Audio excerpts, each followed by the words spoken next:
Hello everyone, welcome back to more Malice Reacts. As you can hear in the background, my latest acquisitions for my birthday have arrived. The first package of 3. The next one should be arriving tomorrow, and the last one should be arriving sometime in the next 7 days. So it's going to be a little while before the third one comes in. If you know, you know.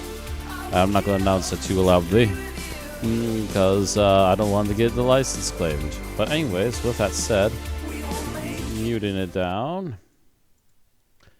And let's see here. We have ourselves our final catch-up with the Paranormal Files because, as previously stated, love their content.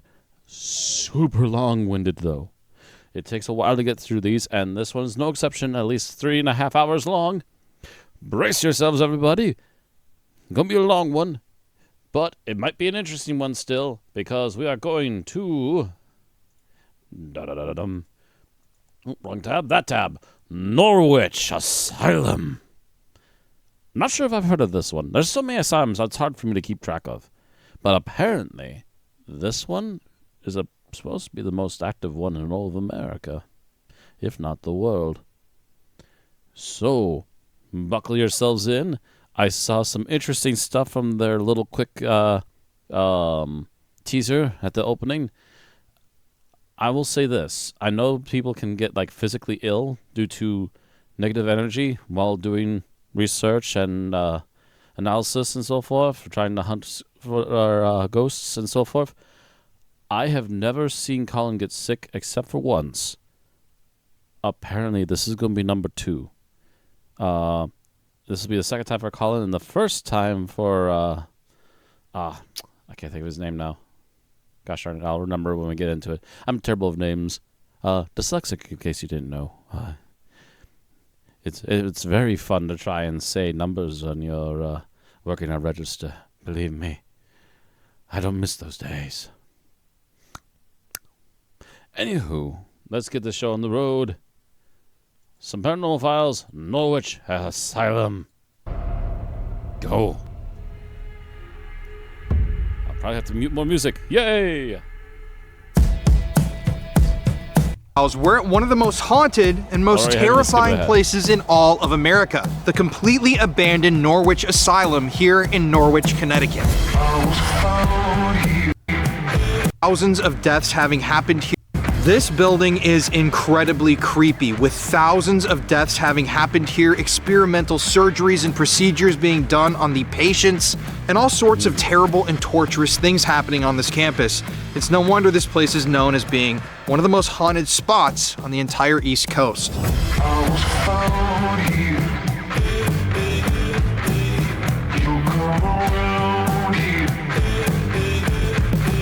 So join us tonight on this very scary and exciting episode of the Paranormal Files. I just have to tell you guys, we haven't done a true abandoned building like this in a long time, and this is horrifying. We are really right now out, completely exposed. Anybody could come in here at any time. There's no security for us. There are no gates here on the property. We've already been warned that anybody... Are you f***ing kidding me, bro? The moment I said that, look at someone just... Huh. You see that? No fucking way, right when I said that. So anybody could be breaking in at any time. This is a dangerous investigation. I want to warn everybody watching online. Please do not attempt to replicate the actions you see in this film. Do not do what we're doing right now, because this is about to get intense. Also, to add in here, the property manager was almost murdered here at this very property right over there less than 2 years ago. So anyways, let's buckle in. Welcome to the Paranormal Files. Saw a brief mention of that too. Yeah, this place is wild. All right, wild. guys, so we today are at one of the scariest places in all of America. Ooh, the Norwich Asylum here in Norwich, Connecticut. Now, I mean, the name this alone is a place that I've like heard something out of about from pretty much everybody I know that investigates the paranormal. And every single person has said that this place has some of the most terrifying, intense energy of really any building in the United States. So, I know it's been a long time since we've done an asylum. It sounds like old American history kind of name to it. It's we really didn't weird. I'm not sure where channel. We did where our name was with Norwich would Project come Fear. from. That was our last asylum. That was an interesting one. Definitely, I will say, it is a very, very spooky looking day right now. With this cemetery right when I said that. Oh shit, bro, there's a building right there. Look at this. Oh god, dude. Oh my god, that's dope. Holy shit. Bro, this is You think that's a part of it? Yeah. Did you see that other? Look at, dude, this is all part of it. Oh my god. That is creepy. Like... Oh shit, here we f***ing go, man. Look at to your right. Oh my god, I didn't even see that one. And all back here too. Oh, this place is... Dude. This place is effed. Here we... Oh shit, there's a guy right there. Huh? Guy right there, right behind you now. Oh, I guess he works here. He's closing the gate. Okay. Well, At least there is a gate. Oh my god, bro. Shit, man. This does remind me of Penhurst. This Penhurst, I'm pretty sure I've heard of. Spooky, dude. Holy shit. Well, Okay, this place is effed. Let's go. Alright, man. This is fucking creepy. Just us two alone in here tonight? Maybe the gate All guard. I guess. Jesus. Norwich Asylum. This place, definitely one of the creepier spots on this trip that we did. Just how dark it is. And it's Asylum. So many dark things have happened in there, even when it was in operation. Murders. I mean, the caretaker was telling us 2 a month on average. That's a lot of death that has happened in this place. And that was just in one building. I mean, the history of this place is absolutely insane. The history still is going on to this day. The history of the place is we just don't know stained in blood and torture and pain. if we go in there, we might get murdered. And I feel like that's very, very scary. Any kind of energy that's there is going to be kind of lacquered in a bit of negativity. A place some people that I know personally claim to be the scariest location they've ever investigated. Now, the history of asylums is just terrible. Sadly, with yes. the treatment of people back in the day, how they viewed mental illness and mental disorders, and the practices that went on in these places. I mean, it's just savage and just brutal. So with a place like Norwich that's been abandoned for a while now, and a place where things like eugenics took place, where experimental procedures happened, and a lot of the records have been lost, there's hundreds, thousands of souls that are confined to those buildings. I don't know how we can help them, but we definitely wanted to talk to them. And I mean, just rolling up there that day, it was a cold, stormy, windy day. And there was a chill in the air. There was something wrong. Something wrong from the very beginning. I mean, just recently, the woman who manages the property, Shannon, she had an attempt on her life. Locals who are angry about the ghost hunting that goes on there literally fired shots at her with a gun while she was sitting at the front door of the asylum where our tour started. So, what did the locals care? They've abandoned it. But this historical tour is crazy interesting. It's crazy dark. Viewer discretion is advised for this because it gets disturbing and it's pretty sad. But it's nowhere like it's inside the town. It's like way out in the boonies. I'm Shannon, and I'm the caretaker What the at heck is wrong with Norwich these people? State Hospital. And we are standing in front of the Lippet building, which was built in 1921, and it was the second psychopathic building in the country that specifically treated mental health issues. And we're gonna take a tour. Check out. Oh boy. Norwich Asylum. Alright, so now we have to watch it. This building is in disrepair. Unfortunately, a lot of leaky issues here. So we know Norwich State Hospital is a criminally insane hospital. It opened in 1904, October 10th, exactly. And it closed on October 10th, 1996. Is that what I saw? We treated the criminally insane Okey-doke. through 1971. And both of those buildings shut down. They were the first to go. And we had, after 1921, when this building was built, this would be the very first stop that anyone who was committed here would come. And specifically, it was to give tests, x-rays, to rule out any physical injury. And they went through a whole system in here to make sure to see what was going on in their head. They would stay here, but it was also for treatment during their stay as well. So we did electric shock therapy, they did lobotomies, sterilizations for eugenics, and everything was like the hub was this building right here. And it shut down as a psychopathic building in 1979 and then turned into a methadone clinic for the hospital. Our main intersection right here, if you scroll down this way, that would be to the men's ward. And then, so they're marked off by little corridors that are they're open now, but they're interesting. And then to the, behind you here, that would be the female side. And then straight to the back is where the fun begins, I guess you could say. What kind of fun are we talking about here? Well, it depends if you're very interested into the history. If you know lobotomies. Yeah. So we know, like, with the history of mental health, and everyone talks about how abusive everything was, and they focus on the abuse back in the day. But I'd like to say, in hindsight is 2020. You know, going back into those days in the 1800s, early 1900s, you have no knowledge. You have to figure it out. So these experiments that we say is horrible now, obviously, back then, they were trying to help people. They didn't have anesthesia like we have. They didn't have the knowledge that we have now, and we still do experimental treatments. The issue is they didn't have consent. If you were committed, if you were any kind of mentally defective is the terminology they would use, you did not have the right to consent to anything. Consent laws didn't happen in the state in the country until the 70s. And so now that's our big difference. Now we can elect to be a part of any experimental procedures. Back then they didn't.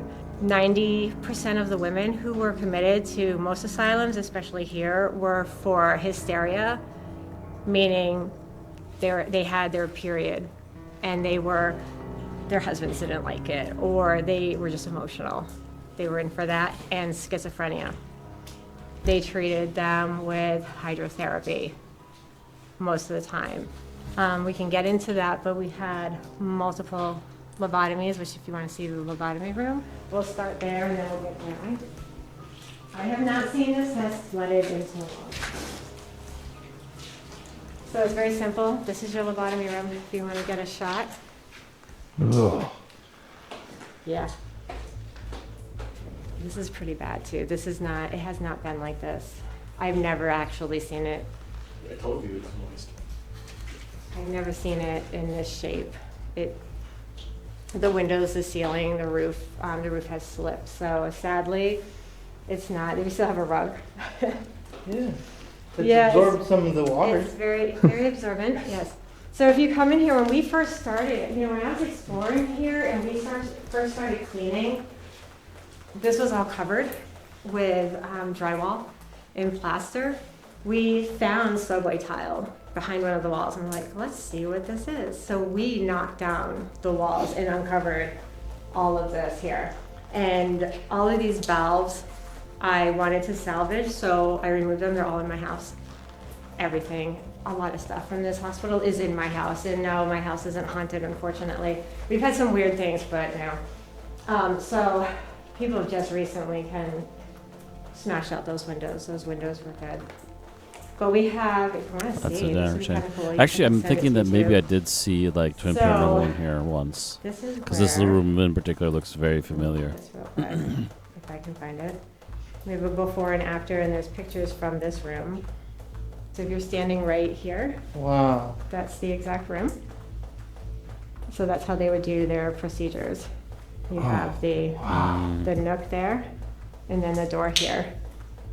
And the coolest thing is when we were uncovering this, we saw there were boots in this wall when we opened it up. And there's an old, going back to 600 BC, they had an old tradition where you would put boots when you in any kind of structure. You would close in boots somewhere in the wall, and it was usually the central location or any location where they felt would trap evil in and make sure that the evil wasn't going into the homes or something like that. And they're usually shoes or any kind of boots, shoes that were formed to a living person at one time.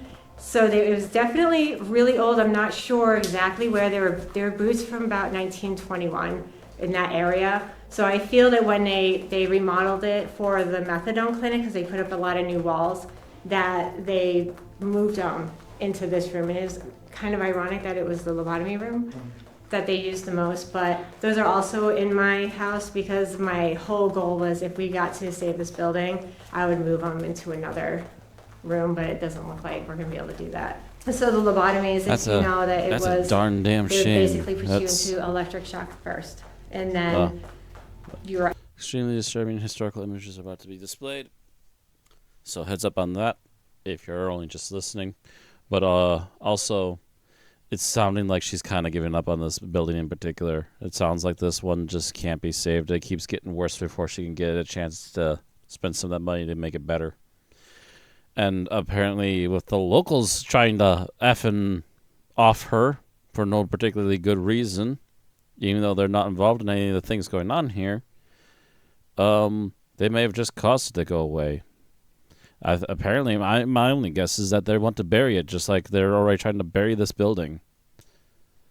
And that they just don't want the negativity to be acknowledged anymore. And what are they going to do? They're going to build something else on top of it?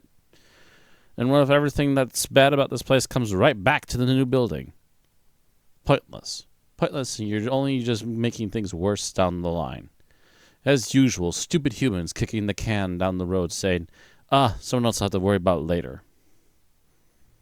Out, basically. And pretty much an ice pick. An ice pick and a hammer is what they would just pop right into your eye. And they would just dissect. They would move it around. It was meant to cut into certain areas, and they thought it would help you. Thought it would help you get through any kind of mental problems that you were having. It most of the time just caused you to be brain dead in a sense, so it didn't work out too well. We did a lot. At the very beginning, we did an electric shock therapy treatment that was so severe that it would dislocate shoulders and spines. They ended up stopping that method because it was so dangerous that sometimes people couldn't even move anymore. It would break their backs. So they did cease that altogether, but everything else. So there was I think they said there was only 56 lobotomies that actually occurred in this hospital. I feel that that number is a lot higher than what they claim to be. Same with the sterilizations, just because a lot of the records that they found from patients. Oh my gosh, you just scared me, bro. A lot of the records that have been found afterwards, when you go in, the patients' families can go and find them. They were missing key chunks of time periods where patients went in with their teeth, but then they had their teeth removed, but those sections are not in there in the records. So that was a big area. If you're missing months of paperwork, then obviously something was going on and that they're not going to do. But am I tripping out? Did you see that door just move? It's the wind that keeps going.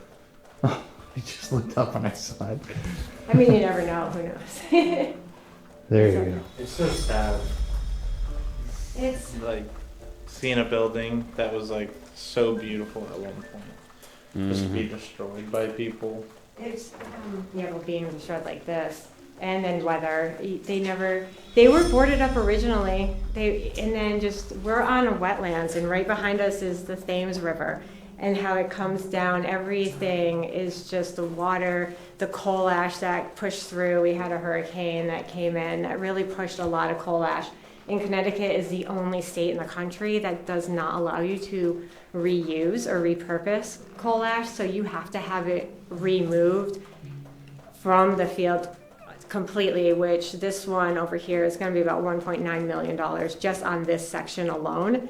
That doesn't include the $30 million that they spent over on the Preston side. So that's why it takes so long just to demolish a building or anything. This hospital itself, the state, when they had it after they closed, they left the water on, that they shut the heat off. So we know how that kind of works when everything busts open and you have asbestos, it's leaking everywhere. It's contaminated in the ground, it's everywhere. So you have all the issues, neglect, people breaking in. The state sat on it so long, they never did anything with it. So it's their issue. Like the state, they're the reason why the patients were failed to begin with. They don't fund it, and then they're also the reason why the buildings remain in such disrepair and they can't be reused. So, okay, so. I know. It's just But that was a little. That door was actually not broken. Yeah. Okay. So.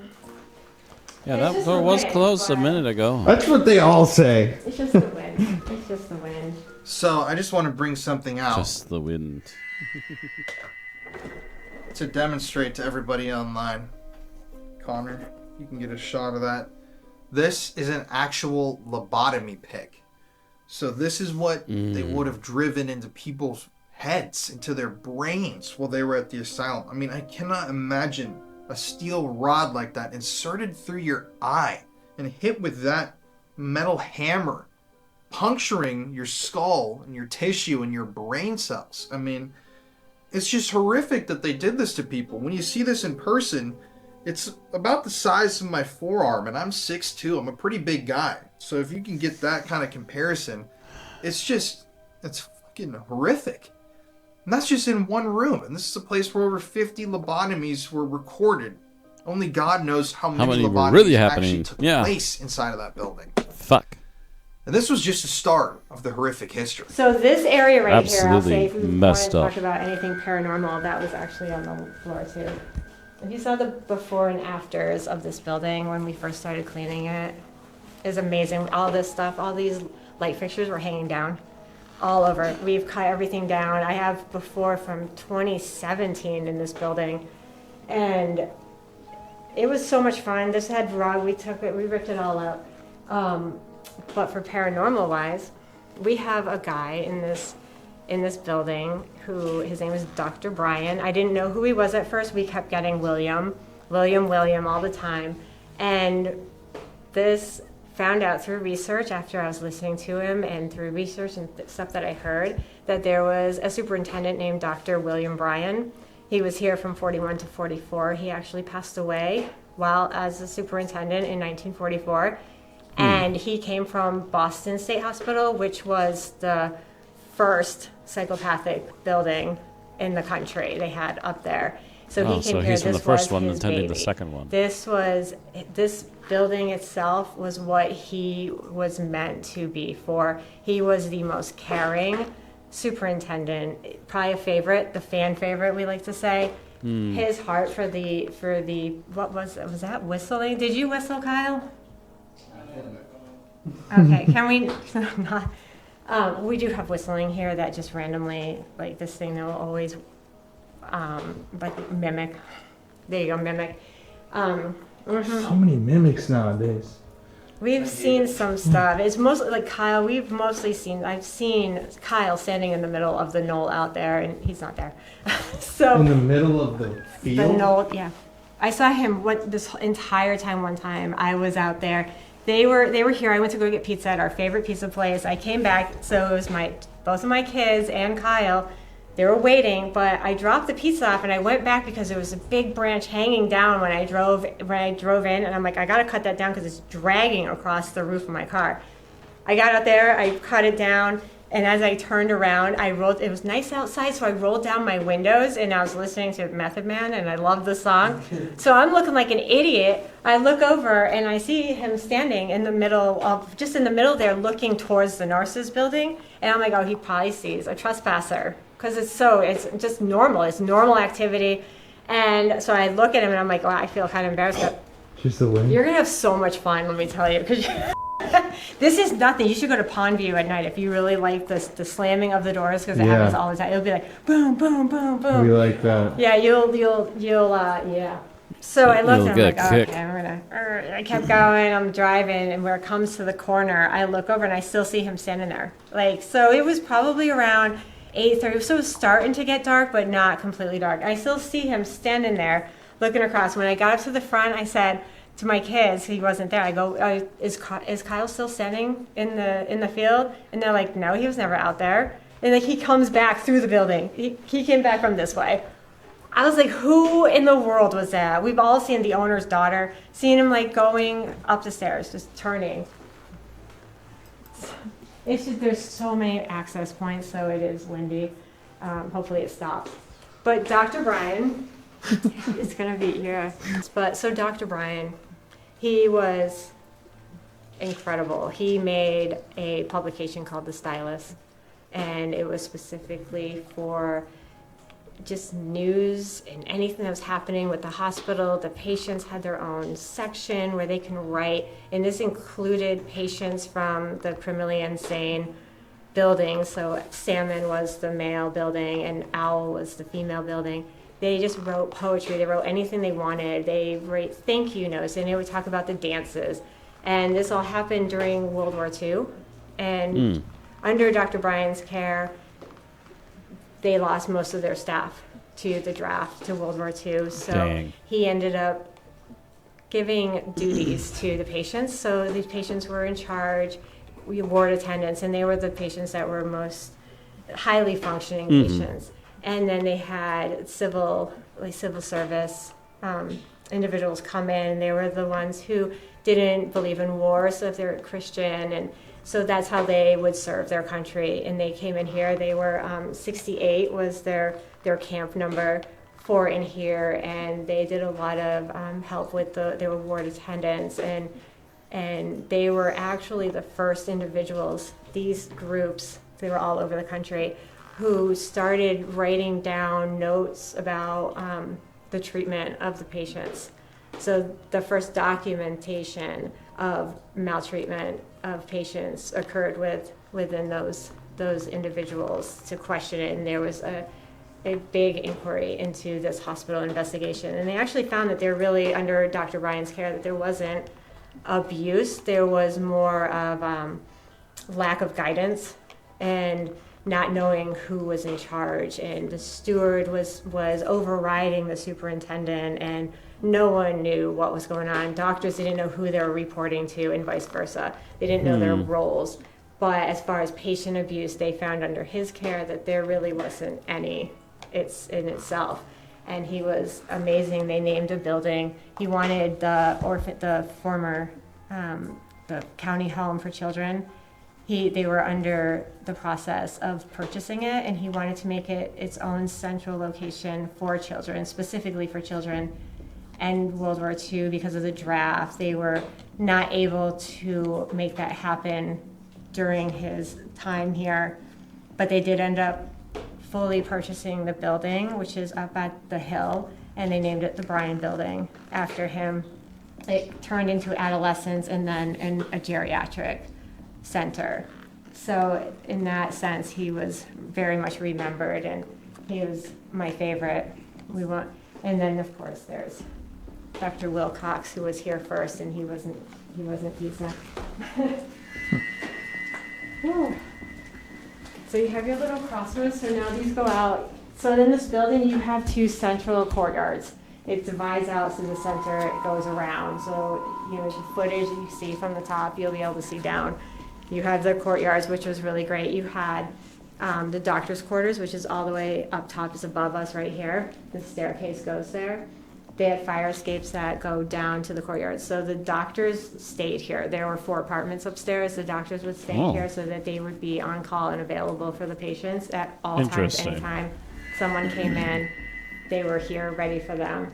So that's one of our access points to the courtyard, which was actually it was a nice place. There used to be a wall here. Go figure. So at some point, it was really nice, and we cleaned off this whole thing. When we first got here, This was buried in about probably like this high of bottle caps from prescription drugs. And all of that wall right there was on the staircases. So my kid and Kyle, they dug it out with rakes, metal rakes, steel rakes, and shovels. This whole area was just buried. There, you couldn't even really access this area. I'll have to show you the before and after from there, but you couldn't even access here. There was a ceiling that came down. There were trees. We had trees, stumps, and like everything growing through roots. So we cut that down, and then to make access for stuff. This was the hydrotherapy room, and it collapsed a couple of years ago, as you can see if you peek in there. But if you look in, I would say if you want to just put your camera in here, this area right here, so you have that right here, there was a tub that sat here. That was your hydrotherapy tub, the first one.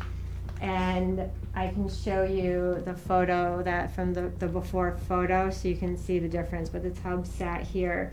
And hydrotherapy really began as a way of, when we were talking earlier about women who were in here for hysteria, they believed that the cure for hysteria or anything was stimulation, so most of the time doctors themselves, and it happened to men too, but it was the majority of women, they felt more as if you were stimulated orgasm they'd do, that you would be better.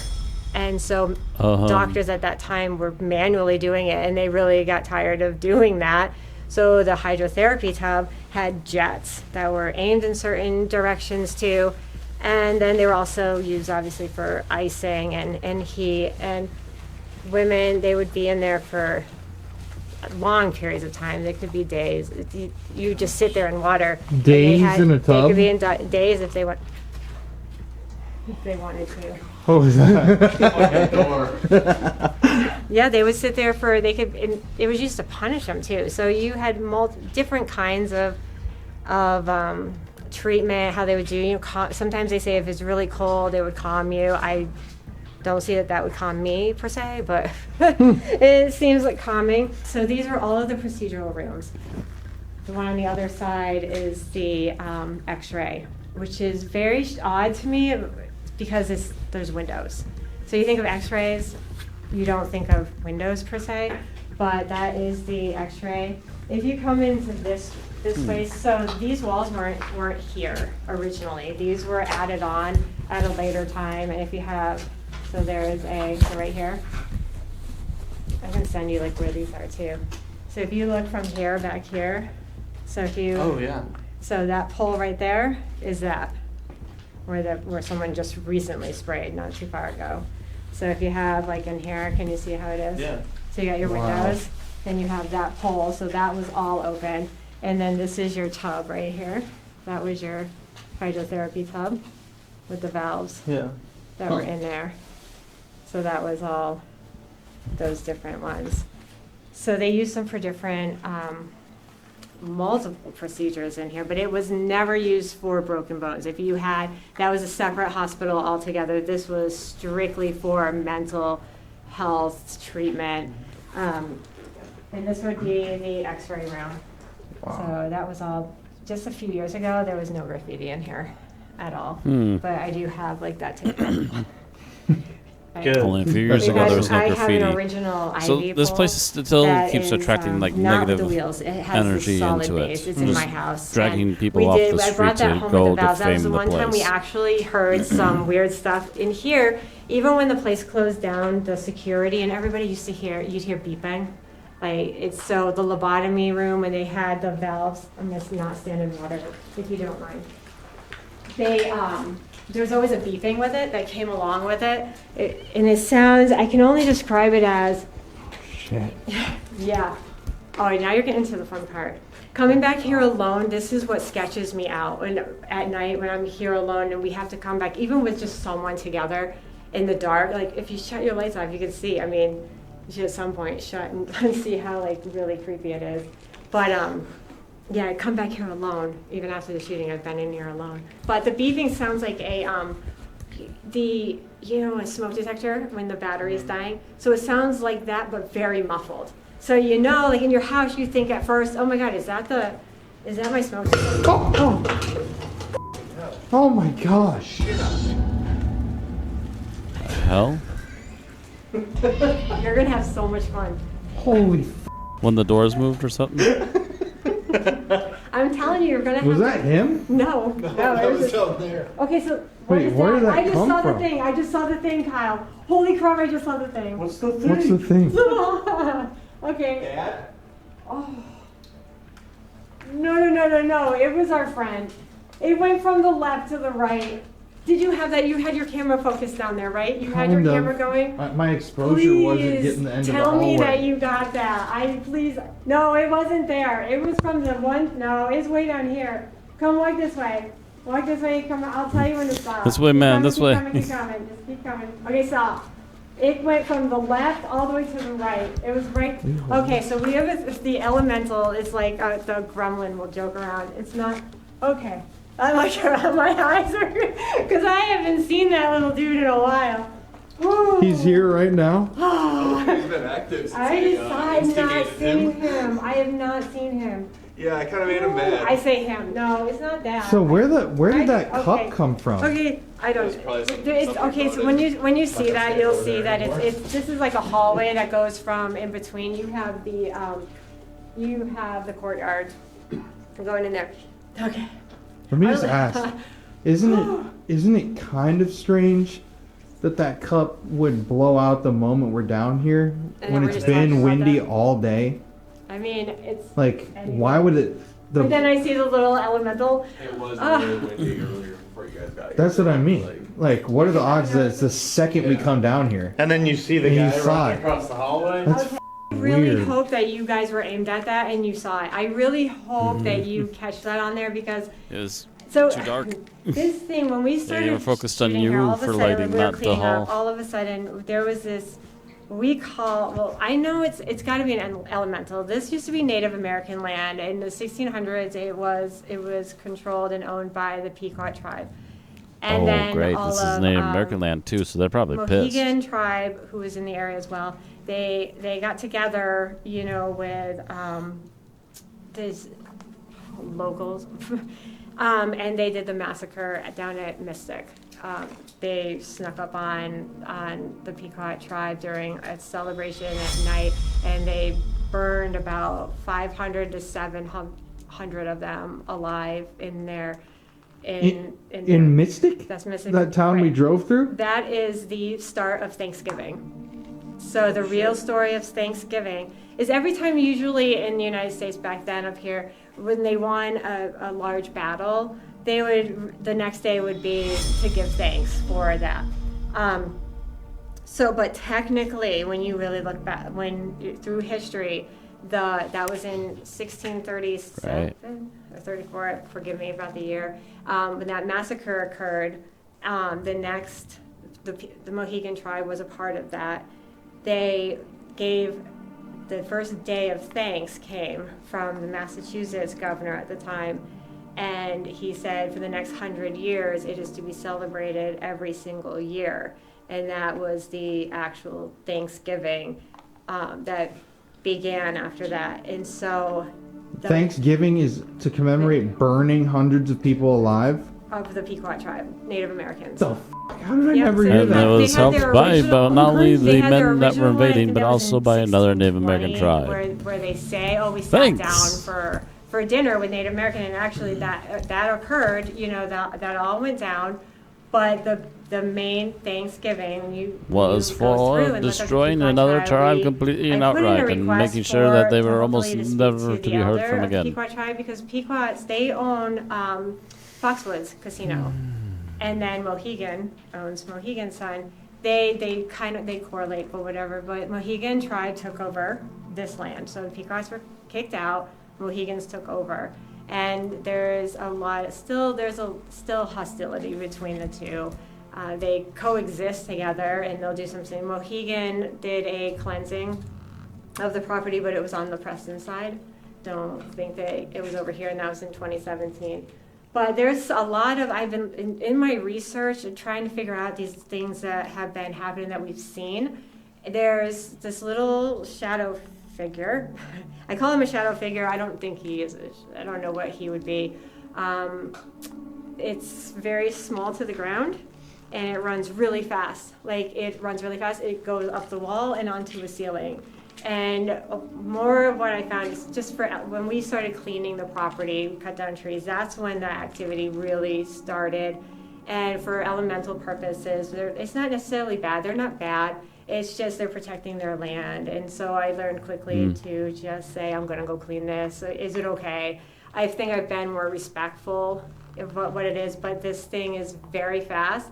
And then recently I noticed, I was doing research on the Pequot tribe, and they have a certain entity that they described as being very low to the ground, and that it's generally not going to bother you. It can be dangerous, though, if you disrespect it. It comes out for certain things, like, it's never, I've seen it, it's come closer, but I've never felt threatened by it.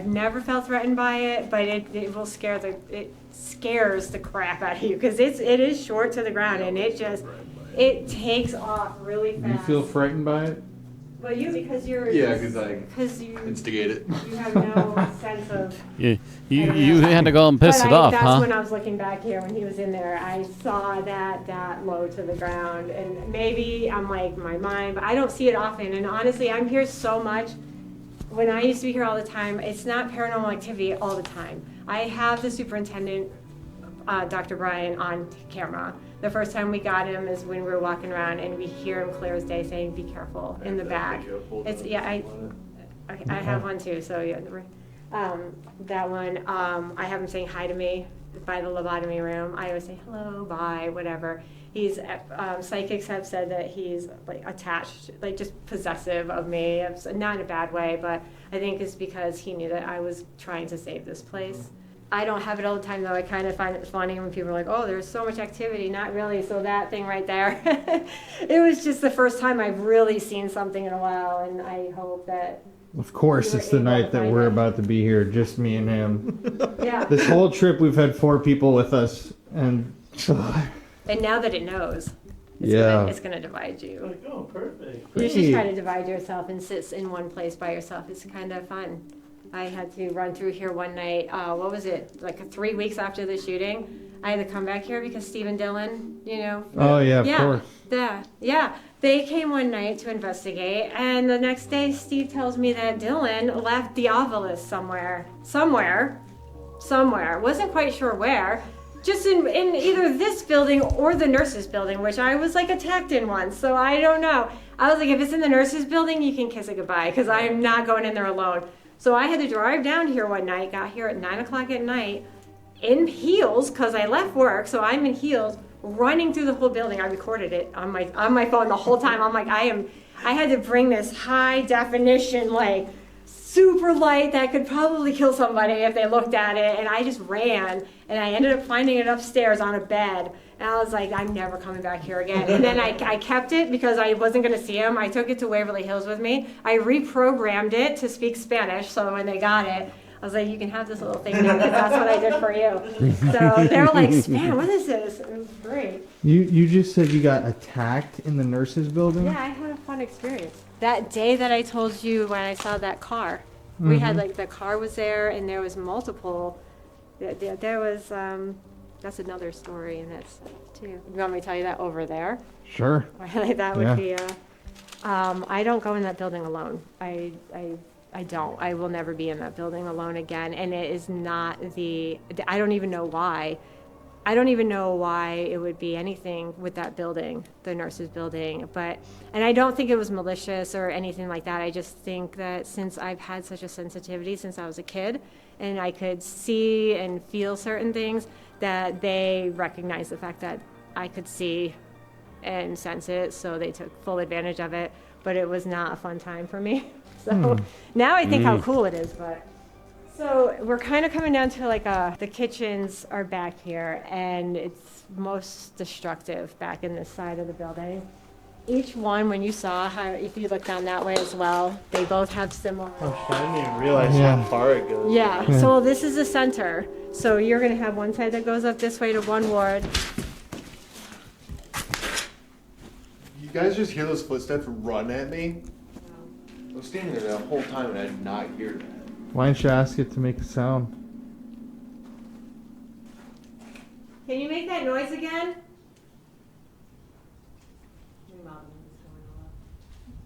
Oh, here's her love note. I just wanted to know. Aww. Oh, is my love note still there? It's so sweet. Oh no, I'm talking about the one about me. That one is about you. It Says hi Shannon, f*** you. Oh yeah, what was the other one? If you see this, Shannon, go f*** yourself. I love that. It's so famous. That one faded off. It's like not Oh, it's on the there drywall anymore. that fell Yeah. off. See, isn't that sweet? I tried to take the drywall, it was too heavy. Well, that's creepy that you just heard that. That's happened to me before in this building too. It's just- Usually over there. How the layout of the building is, it's very difficult to distinguish. So just having to be very careful with, because it is open. So I'm a big fan of trying to debunk everything possible. Obviously, I know you are as well. Most people do, but this is a fun room. Are you ready? We just cleaned it, so Fun. when we cleaned it, but we have one of the beds. After one of our big strong men just got spooked by Yeah, footsteps. see, it's better during the day, but if you see, this is like that kitchen, in-area kitchen. So you have the kitchen tiles that are down here. We just happen to, all of these beds were in the hallway, so we just like to set them up. But at the head of the bed, there used to be. Did you hear that? Like, I know you heard. I heard that. that. We looked at each other. I did not hear it. Probably because I was just talking. It sounded like that. But at the head of the bed, there used to be. Could have been a cat, but that's wild. At the head timing. of the bed, there used to be. Did you hear that? But at the head of the bed, there used to be. Did you hear that? We had so every bed had tape with their names on it. So this one said Keen. I actually took it with me. But That's crazy. I have a bed at my house too. Full bed. Do you sleep in it? I want to. Is that an IV thing over there? I don't know. I think it Is is. it? Yeah, me too. Yeah, I think. I don't know. I think. I don't know. I think. I don't know. I think.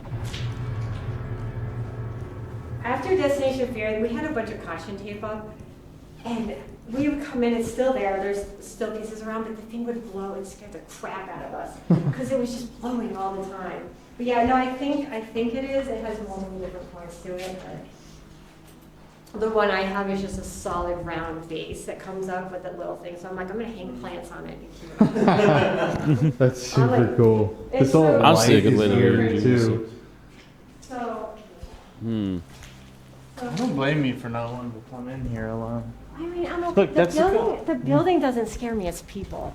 Weird. When I first started coming in here, I never knew like where I was. So this is where you're gonna really get, this is an access point here. And there were beds in there at one point too, but they were taken out. So this is where you have to watch yourself walking. 'Cause this is Is the trespassing area? everybody trespasses everywhere, but they walk through. This is one of these is where they had my love note for me. Gotta go to that house. See those lines. Yeah. You guys down there? Yeah, we're right here. Oh. See the lock still on the window? Yeah. Oh, that's cool. I love that. I know, there's little things that I Just something that I startled keep him, it's like, finding. what? Every time I'm here, Huh? I What? find something new. So there's your You guys down there? portal. Yeah. There's a Oh, portal hell right there. If you want to go to the basement, feel free. Don't Just do go that. there. Back down. Yeah, just go ahead. Oh God. Elevator. Yeah. Oh, Matt. Oh, they threw the thing down here. Oh, fuck. Connor. I everyone's finally afraid of remember his the name. bats. Connor. Come on, You should go to the Colin. tunnel, they're great. They're so cute on the wall. I have a video where I'm just like, can I pet your dog? Shit. Bats See, are I cute. like Piss bats, off. But I just don't like when they be flying around my head in the dark. Yeah, I like Yeah, they pictures have of long hair, bats. too. When you have longer hair, Yep. they get caught in it. This is where we I heard literally Dr. let Brian a say, bat "Be out of careful." one of the apartments I Because we were rented running one around, summer. joking around in here. There was a seat that used to be Just in kind there. of kept calmly talking And to it because I know we it were- can I told my hear the girlfriend, I'm like, echolocation. go Just sit in kind of that like, come seat. on this She was way. vaping, Come on, yeah, and it was keep a great going this shot, way. actually. Closing But some as she doors, was, making like, sure it skipping doesn't over go back there, to the places you I didn't want hear to go. It has an accent. Took like Los maybe Angeles 10 people. minutes most It's tops, just like and I managed to super talk it nice. out the Like, front be door. careful. Get out here, buddy. Come on. Yeah, down here. Zoom. Have a good night. Close the door. We someone should sit here with their back facing that way. Their back facing that way. Careful. I don't know if that was a really shitty accent. The original video that I used on my phone. So this is a day room on the, I think, on the men's side. I don't even know where I am anymore. So, yeah, because we haven't been on and around. So these are the rooms and bathrooms. And this was clean at one point. Recently. That face. So if you remember, blue is the male ward. All the light fixtures were hanging down from this hallway too when we came in. And then it was really clean. But Ah, man, this is creepy. it's really great, right? That was the crossroad at the very beginning, the exit where we went straight to the lobotomy room. Uh-huh. That's where I was standing alone when that guy tried to kill us. I was just standing there in the dark. Yeah, you still gotta tell that story, I will tell you that story. because that's f***ing insane. It's a So- very creepy looking bed. Yeah, I know. Especially with those things growing out of the window. The vines and everything. You know.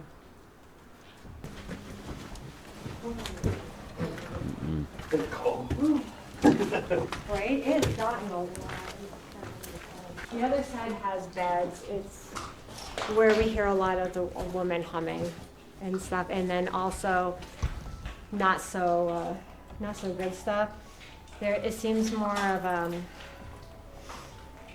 don't know. It's so. Of course, we had the criminally insane, and they used to bring them through into this building through the tunnel downstairs. There was there's a trepiding table in the basement now, where they would hang you kind of to a 60-degree angle or so, and they would drill into the heads. If you ever looked at how they would like drain illnesses, they believe the same thing would treat mental illness. Like if you drained it. Draining the demons. It was a weird practice. Very experimental. So, Yeah. criminally insane. Were there any famous criminals here? Not, okay, so I wouldn't say as far as famous, because the majority of anyone that was a serial killer was sent to either Fairfield Hills or Connecticut Valley. They usually came through real quick here. We did have, it's strange through our what we had for research. When I first started doing this, I would always get a woman named Robin. Come in as Robin. And she did not like me. I don't know why. She just didn't like me. She really took a liking to Kyle, and I always said it's because she had a crush on him.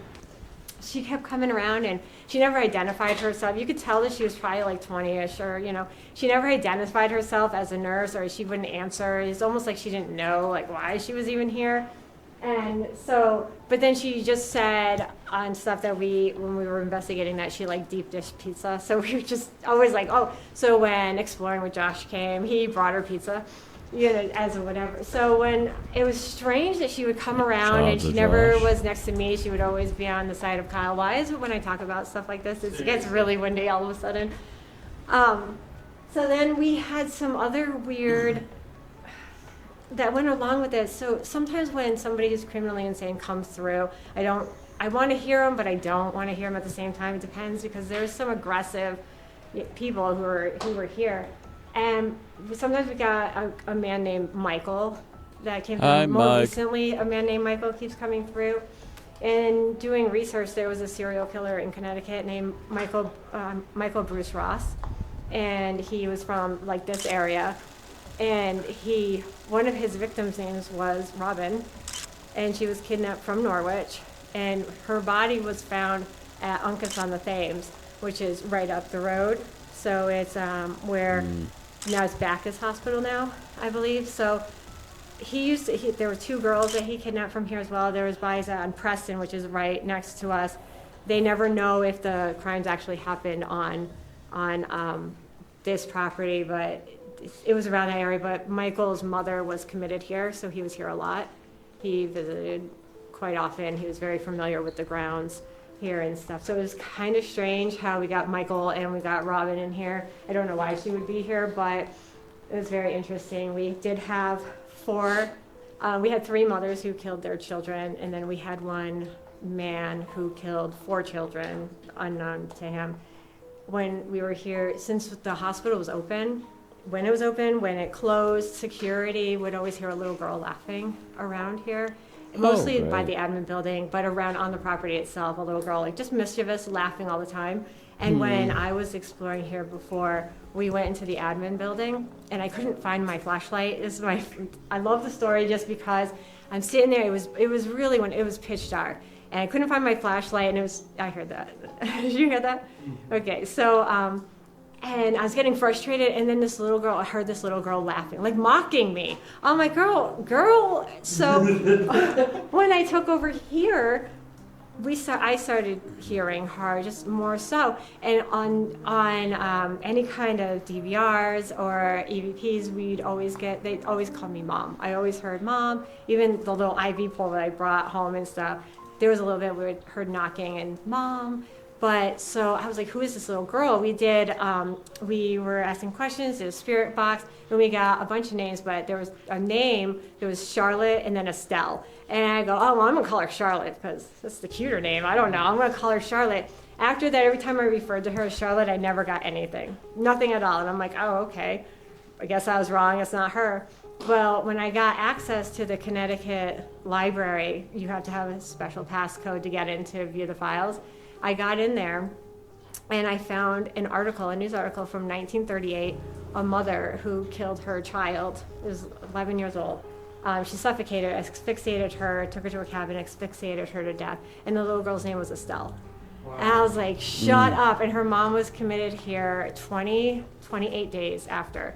So in 28 days, 2 doctors examined her, found her to be criminally insane, and hooked her up. And she was in the All building, which was if you're facing the admin building, it's on the right side, and it's the one that's closest to us, to this building right here.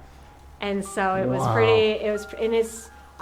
I always thought that this little girl, she had no idea. She was sleeping when her mother asphyxiated her to death. She has no idea, and maybe she's just around looking for her mom. You know, like they're gonna know you're deceased. Her mom was here. She has no idea. She had nothing with her mom, but she was around a lot.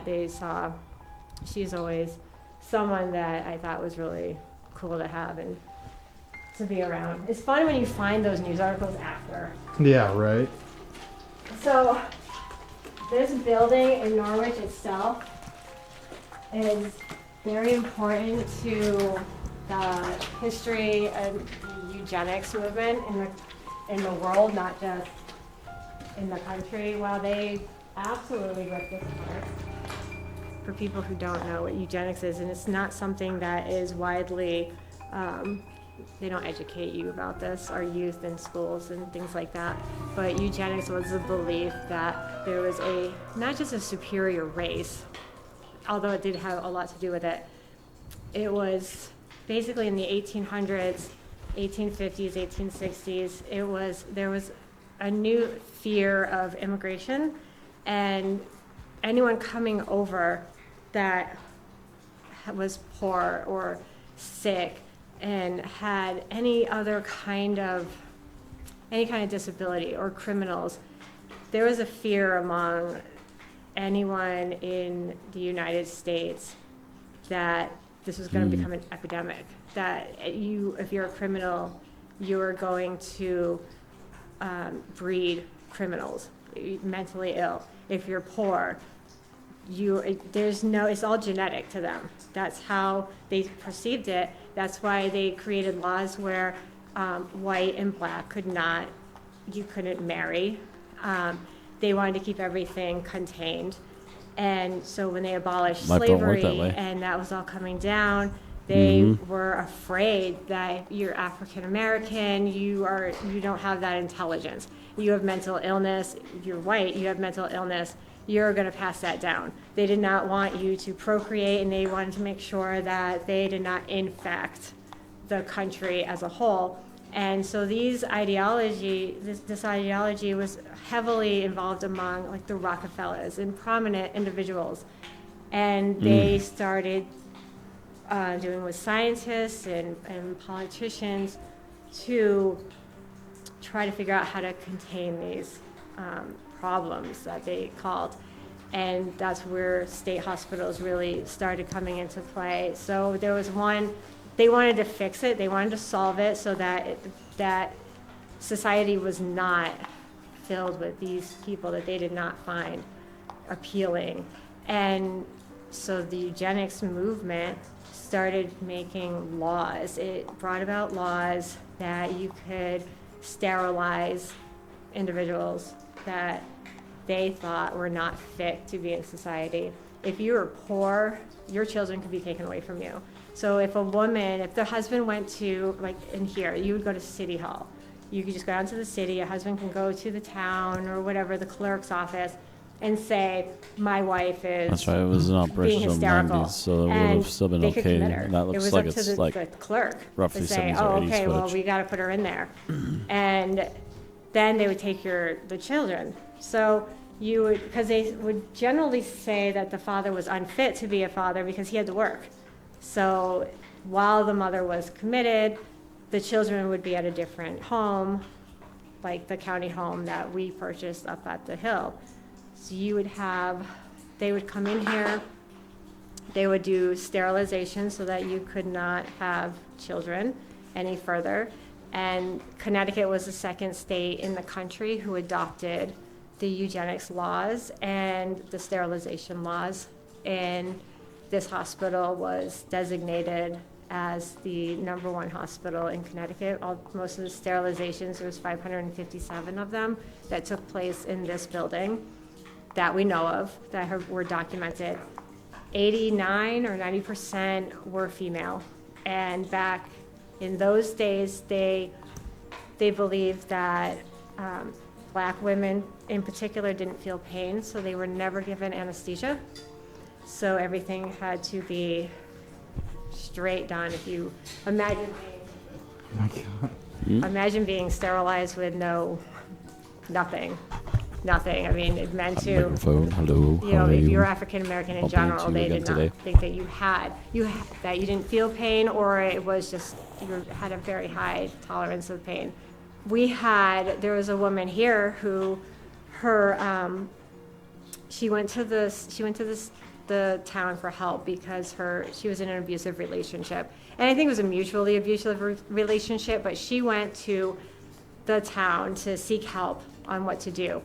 Well, when she left, the town thought that she was hysterical. You know, she was emotional while she was trying to describe her being physically abused by her husband. So they decided that they were going to commit her for being hysterical, and then they took her children and put them up at the county home, the temporary county home, and they left her there. And that woman came back she had all of her teeth pulled, and which was a nice practice. They thought that, you know, mental illness, if you take their teeth, that the infection goes to their head. The whole part is how easy it is to get someone committed back in the day, especially women, to have them committed. But with the eugenics movement, they decided that they wanted to find a group that was going to just be really work well together, and that was Germany. So the United States, like politicians and scientists, and particularly the Rockefeller Foundation, they funded these conferences over in Germany, and they introduced their ideology of we want to make sure we protect our race, the white race, and it was about race back then. And so they had these elaborate conventions. They funded these hospitals over in Germany, and this was in the early 1930s. And one of their biggest supporters, the person who was in the audience, was Adolf Hitler, and that's where he really learned about eugenics.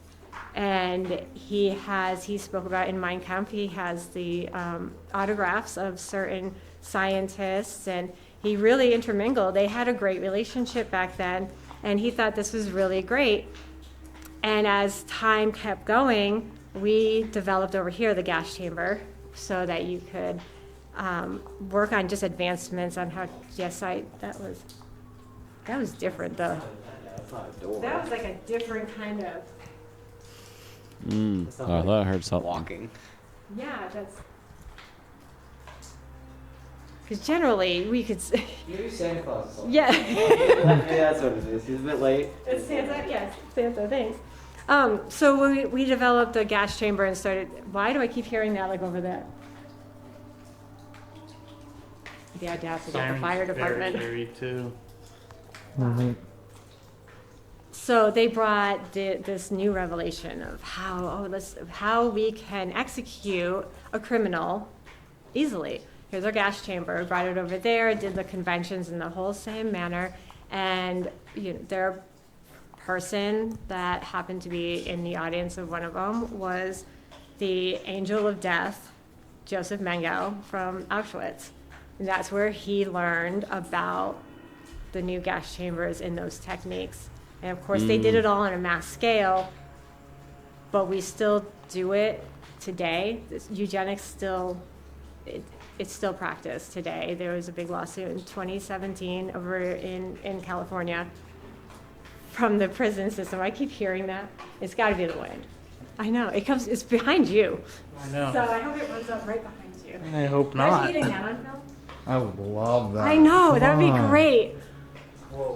We've had stuff The run at humor's us over. before. It's Yes. pretty. So yeah, Kyle got had scary. stuff in the nurses' building. That's the favorite one. My battery's about to die. Really? Yeah. That's a normal thing. So the eugenics that. Okay, yeah, that's definitely like under that. So yeah. So Is this it for this building? Yeah, I would say let's just Yeah, because we need that battery. Yep, let's go. I But- don't even know. Eugenics was here. This was the a big hub. This was the main hospital in Connecticut that did all the forced sterilizations, among other things.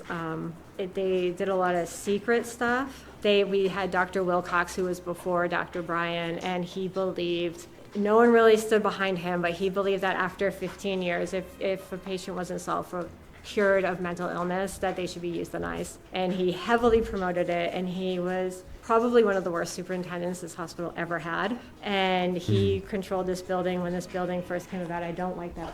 The banging is right. Yeah. I mean, it just Didn't hear started. it. Well, he can do it pretty though, real quick. Yeah. Oh, there it is.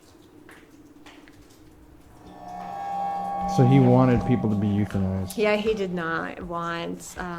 He didn't want to be in existence with anyone like that. But so if you look in full circle, it's still that ideology from a lot of people. It's a stigma and everything. But yes, in 2017, there was women from a prison in California who filed a lawsuit and they won. So now you have consent laws. Like you have to give consent in order to do anything. But now what they're doing is they told these women that they had cervical cancer, any kind of issue, that they had to be sterilized or they could die, and come to find out afterwards that was never even the case. These patients right here had no ability they had no right at all to say no. Their parents, patients, or their kids, whoever would come and visit them while they were here, and they would just they'd come back, they'd have no teeth, or they had a lobotomy, and the family was never informed. So you never knew what you were gonna find. when you got here. And it was it was the government's problem because the government never funded it. Oh, that's really cool. When the first year that I was the caretaker, which was just a couple of years ago, we were cleaning up. We were starting to clean up. We were going to film. Our goal was to open this building up, particularly I wanted to open it for historic tours. I wanted to clean it up, get the history out there. And so I had a group of volunteers. They were all urban explorers. Every single one of them came out here to help clean up. And I had an individual, for legal purposes, I'll keep that down, messaged me quite a few times and wanting to come out. And I said that this person could come out at some point, just not while we're cleaning up. There's liability, but also out of respect to the people who are working, I didn't want another person just coming out to photograph and explore. It wasn't appropriate. But at some point, they would be able to come out. Did not take lightly, I guess, didn't want to listen to me. And security saw this individual up at the orphanage. That was really, I heard that, yeah. I saw someone in the hallway over there. you could hear all this stuff like dripping and then whatever, but then it also just sounded like walking that was coming behind that wall over there. But Oh, great. it was just different. It was just a different sound. You know, you hear the regular sounds that are going on right now, but it just seemed more like shuffling. So anyway, this person was, did you hear that? Yep. Pop up, and I think I heard something underneath it. That was nothing, right? It was just like well, you can listen to that. Jeez. So Getting active already here. was caught up at the orphanage part, the Bryan building, told to leave. Then I got a message from this individual. And this was Memorial Day weekend. And this individual just expressed how much they loved me, I guess, through lovely words, and then went off on a social media site. And it incited a lot of misrepresentations, saying that I personally didn't have the authority over the place, and it turned into a lot of hate banter and threats. And I interjected at one point because I was a part of this group, and I told this individual not to come back anymore, that they're trespass or they'll be arrested because of it. Normally, I don't care. It was just the hostility that was involved, and then everybody else in this group were messaging me as well, physical threats and things like that. So the following weekend, we were here getting ready for a show. We were having a TV show filmed 5 days after that, so we wanted to clean up as much as possible. And we had done all the work here. So we were sitting on the front steps of this building, eating pizza, and it was getting dark, and we saw a car pull up, facing at us, and we knew that they were dropping off trespassers. It was just really obvious. They were on the road where no one ever stops. So we were just eating pizza, we saw the car, and we knew they were dropping someone off, and we expected to see trespassers. It's normal. And then a couple minutes later, while we're sitting there, I didn't hear anything. So my security guard, Kyle, was next to me. He heard it. I saw a flash going off. It was about 100 yards to kind of cornered where the knoll is. And I saw the flash, but it sounded like firecrackers. So it was a lighter sound. And he heard like a whistling, so he didn't see it. And he thought that his tire popped because it was in front of us. And so as he was walking down, I was looking over, and I saw a second flash, but it moved over, so it was like the person moved. But at that moment, when Kyle was in front of his car, that's when he ducked and he said, "They're shooting at us." And so, because at first I thought, oh, it's just these kids are being punks and they're throwing firecrackers or something. But in the reality was that they were shooting at us. And I turned, because he ducked down in front of his car, I turned and grabbed onto the little latch lock to run into this building. And to this day, when I think about that moment, it's all in slow motion. I can still remember going to grab the lock, thinking that I was going to be shot in the back. Like that was my thought. And then I ran in here trying to call 911, but my hands weren't working. And it's getting dark outside, so out at the building, you know, when it's getting kind of dark, but it's still light. But you know that when you're in an abandoned location, it's dark. It'll be light outside and it's dark. So it was much darker here. We're surrounded by woods, and I'm trying to call 911, and I'm not knowing what's going on with him outside. Like, did he get shot? What's going on? And so I called Norwich police directly.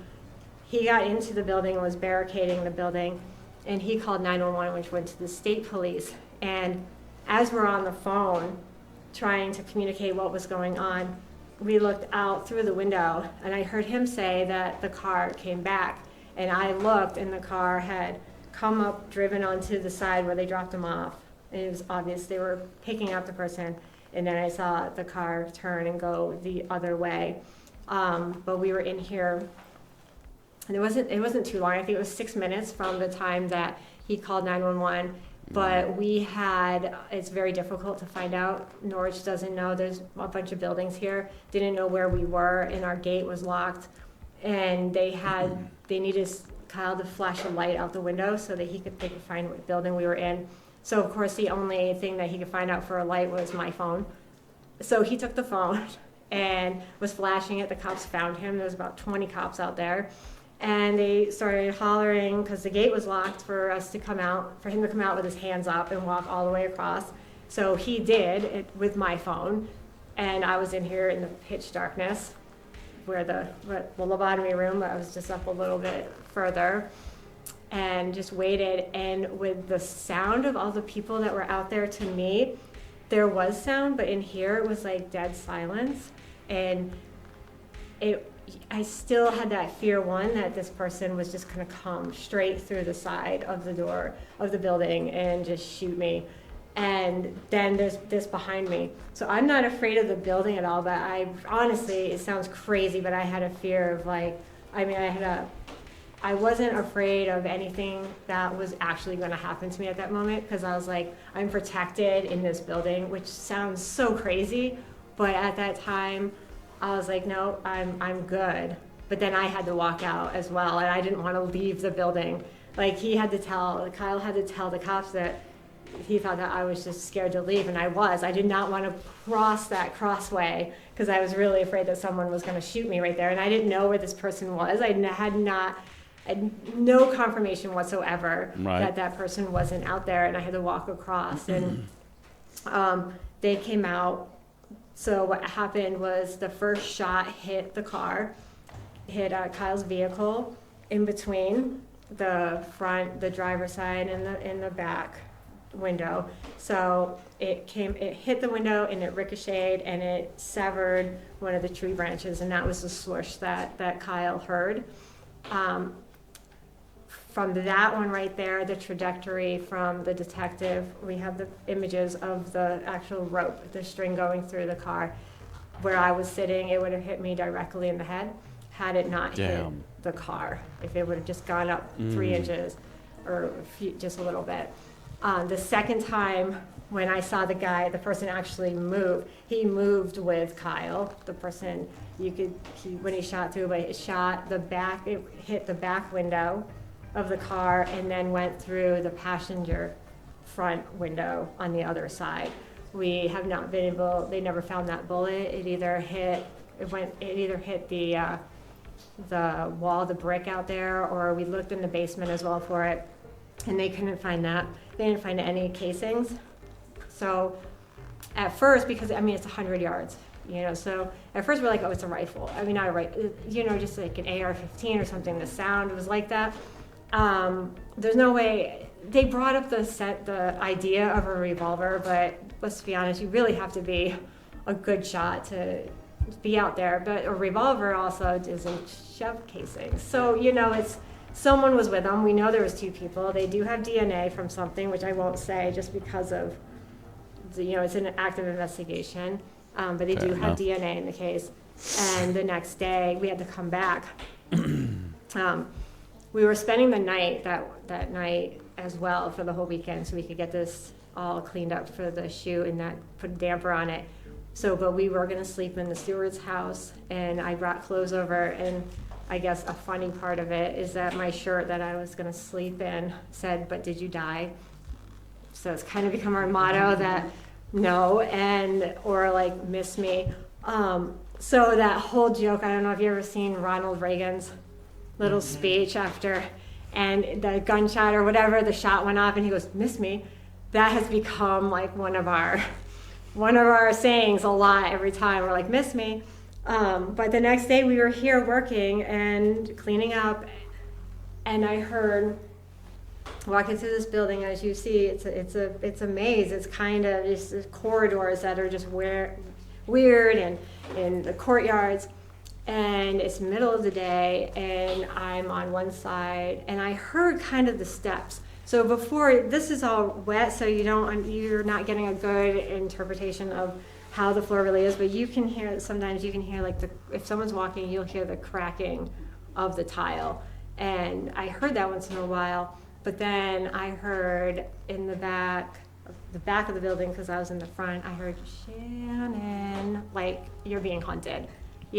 Actually, like you're being hunted. And to me, I think that was scarier than the night that we got shot at, because of how it sounded. And they were avoiding Kyle at all costs, like just going in the opposite direction, and they knew exactly where he was. And I was hiding in a front room on the ground in the corner. And when Kyle called 911, the cops were out here within just minutes. They came out here with dogs, and they ended up being out here with dogs 4 times, 4 days in a row, right before the show filmed, which almost didn't film. And it was the first time, I think, in their history that they hired police to guard their show.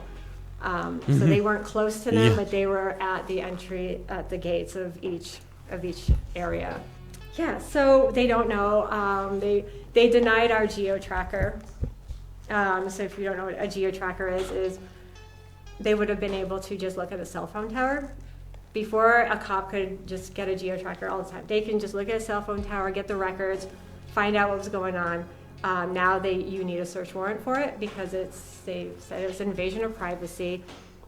They denied the geo-tracker, the geo-fence, which would have been, that person had to have communicated with the person who picked them up. That case probably could have been solved right away by that, because Yeah. 20 There's minutes. some 20 sort of minutes, shady all you need asshole is that tape. blocking that. The inspector in the state, when I called him, said that he wouldn't get it because it wasn't a felony case in the record.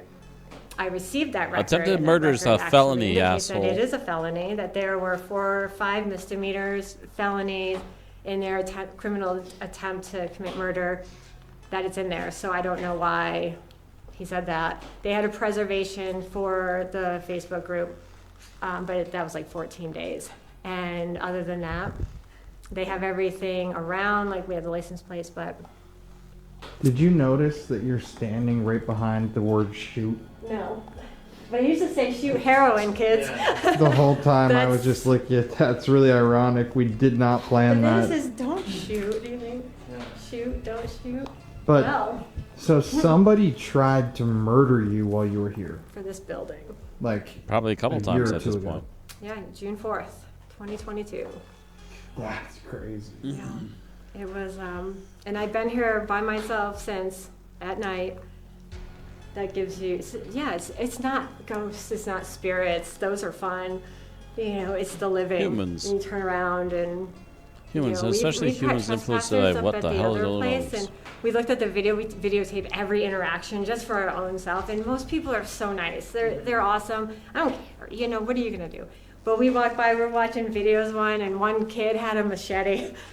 That's just like the normal thing around here. But yeah, the fact that these people went to a level that because of a building or a place that you're gonna risk spending the rest of your life in jail, you're gonna kill someone. you're going to try to actually kill someone over that. And it just made me realize that some people just, this is why these buildings need to, I guess, still be open, right? After hearing the disturbing stories of the main building, we decided to go over to the nurses' building, a place that is known to be haunted by more violent and evil spirits. And the moment we stepped foot in there, I could feel the difference. So this is the nurses' building. Yeah, despite all the negativity there, that first building doesn't seem that bad. It housed all the nurses, and this was also a hospital that trained nurses in general and in lobotomies as well. The school itself was shut down because it did not meet the standards of the state. It was kind of sad for, I guess, the nurses. A lot of them came from universities. So this is my building that I guess I'm not a fan of. Aesthetically, I love the building. It's beautiful. You'll see the hallways are really long, so as far as for paranormal investigations, you'll love it. But I've had one night, we were here. We were cleaning, actually it was during the day, this 2 times. So we were here cleaning, and it's really dark in here even during the day. Everything was boarded up. And so we had little lanterns that came down. But I was here, right down here, and I was grabbing something. And as I'm picking up, I'm down here, and this side, I hear Kyle whispered in my ear. And I was like, oh, here we go, right? Like, there's something, this is insane. And this is the first day that we were actually cleaning in this building. We weren't gonna have to do that, but someone made a video on YouTube. It got sponsored, and 3 days later, this whole building was destroyed. Someone came in, ripped down the sinks, ripped down the bubblers, ripped down everything. So we had no choice but to come in here and clean. What in the hell was that? Was that you? No, we're over here. Oh, Like, that was not us at all. A door from the wind. Yeah, yeah, okay. a door. In this building? Mm-hmm. Okay. Yeah, I buy that. Oh God, dude, we've been in here like 2 minutes. So, from right there, I started hearing talking, conversation. Now, at the end of down here, we didn't walk by it, but there are these massive double doors that lead outside, and they were open then. So the only thing that you could see is like light that would be way down in that room. So it's very easily accessible. And so I heard people talking, and I was like, great, trespassers. Obviously, there's trespassers in the building.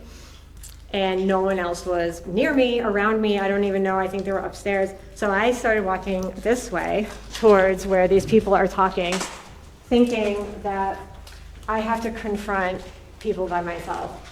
And as I'm walking, you can hear them loud as, like, as clear as day, talking. The closer and closer, the closer I got to the end where the room is, it started becoming a whisper. So it sounded like 3 people, at least. Like your head, body, whatever you're doing.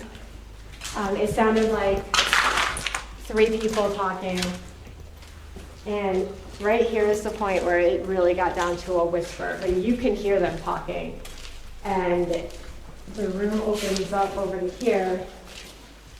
And I'm holding a lantern for light. Is this one of those little camping lanterns? I think it's water. So I got to here, was a big open room. And right when I got into here, there was no talking at all. And mind you, I was really nervous about even stepping into this area just because I'm by myself and I'm walking into people that are trespassing, and normally they're nice, but I'm by myself and you never know. So if you come into here, right on the side is where the double doors are that would be wide open. And I was right here, and it got quiet. That's the only other room. And so then I thought, great, they're in that room. They're hiding in that room or behind there. So I was walking this way. And as I was right here, I've always said, you know, when you have the flu, and you're really weak, incredibly weak, where you're standing up to go to the bathroom, but you feel like you're not going to get to the bathroom just because you're that weak, like you're going to pass out. I started feeling that right around like this area where I was just, I'm going to pass out. The tunnel vision, everything's turning black. Don't walk into the pillar right there. And as I got closer to here, I was about to honestly go down. And I was nervous that there's people like in here or something. And so I got here to this point, there's a little room here, and then there's a little room right here. And right here, there was no one in here, not at all, no one. And I dropped my lantern down, and I was down like this. And the next thing I remember is waking up, sitting up against the wall over here. So there's a wall right here. And I was just sitting there, the lantern was on the side. I don't even know how long I was like that, or I felt like I just had passed out or something. And I was sitting here and I attempted to call and text. Elliot, Kyle was here, and our friend Mari, and there was nothing. It's also a building though that you have no service. You can't go live anywhere around here really, there's no service, but no one was responding or anything. I was here so long and my eye was splitting. My head hurt so bad in my eye, and I was just weak. I had no ability to be able to, I felt like I couldn't even really talk if I had to, but my head was just piercing. And then there was more like, activity going on, and I know that they were going to go across the street, and I heard that that there was trespassers across at the Lippitt building. And I was like, okay, I'm doing okay, I'm going to get my stuff. And I got everything, and I walked out that way. And that was the funny moment where Kyle was busting trespassers over there, and one of them happened to be the owner of the building, who never met them. He never comes out here either. The owner doesn't know anything about these buildings. I gave him all the stuff. And I met them for the first time, his daughter, over there, and she had laryngitis, but she's typing everything on her phone. And she was telling me that no one knew. She was telling me that they were in that building and they came back out, and that she was walking in the building, and as like she was walking by, there was one area that she got a shooting sharp pain in her eye. Now she says this eye, okay? Mind you, mine is this eye. And I'm like, and this was the same time. This was going on while I was here. She was over there, and she got this stabbing pain in her eye right here. And I was like, you guys want to go in and let me see? They know nothing about the buildings, absolutely nothing. And we go over there, we're walking in, we're there, and she shows me the spot where she sat at, and it was right next to the lobotomy room in the hallway. That's crazy. We brought her there 2 nights later and was doing stuff, but that was the first. And so there are things that were weird about it because I feel weird when I talk about it, I've always had things when I was little. I've seen things, I've known things, and all I can say is from when I was here, it was the strangest thing is because what I saw from here was like that is someone on the wall. That is someone upstairs, 100%. There has to be someone upstairs. They're walking upstairs. I did not see any cars though. There's gotta be. I mean, that was straight walking, boom, boom, boom, boom, boom. Like, that wasn't a door shutting. I'm like scared to be here. Oh no. So this is the building that scares you?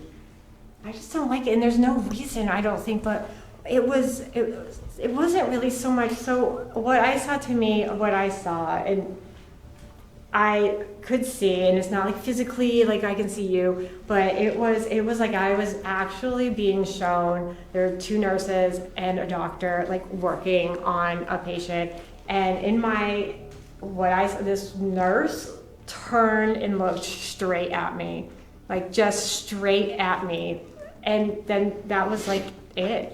And it was weird because it was as if I was just being shown, wanted me to see or knew that I could have that sense or something, but It was scary.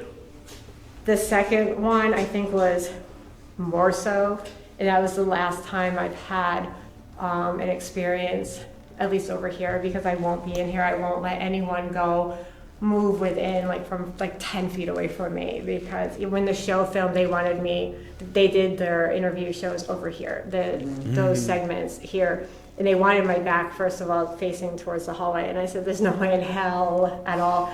Kyle actually stood in the hallway while I was filming, and when we were done, the girl goes, I could hear your heart pounding up through the microphone, because the idea of being here was just awful. Did you hear that? Right? That wasn't him, because I can hear him walking. What is that? I don't know. I heard a girl laughing or crying a few minutes ago. I was up there in the middle, just standing there and nothing. It's just a door in the wind. No, because it's from upstairs. Right there. We just heard it upstairs. Walking across the hallway. This walked across here. It was direct above us. Hey, that's you. That's me. I didn't do it though. Can't prove it. So you got attacked the second time that day? Yeah. Isolated. It was funny too, because I was isolated both times. We were working all together, but when the times that happened were times when I was separated from everyone else. And stop jumping out. I know I saw you. Are you going that way, or are you going to go this way? I'm up here. You're going to go that way? I was going to take him down this way. Through this staircase. So this staircase of when I had to clean up blood. What do you mean?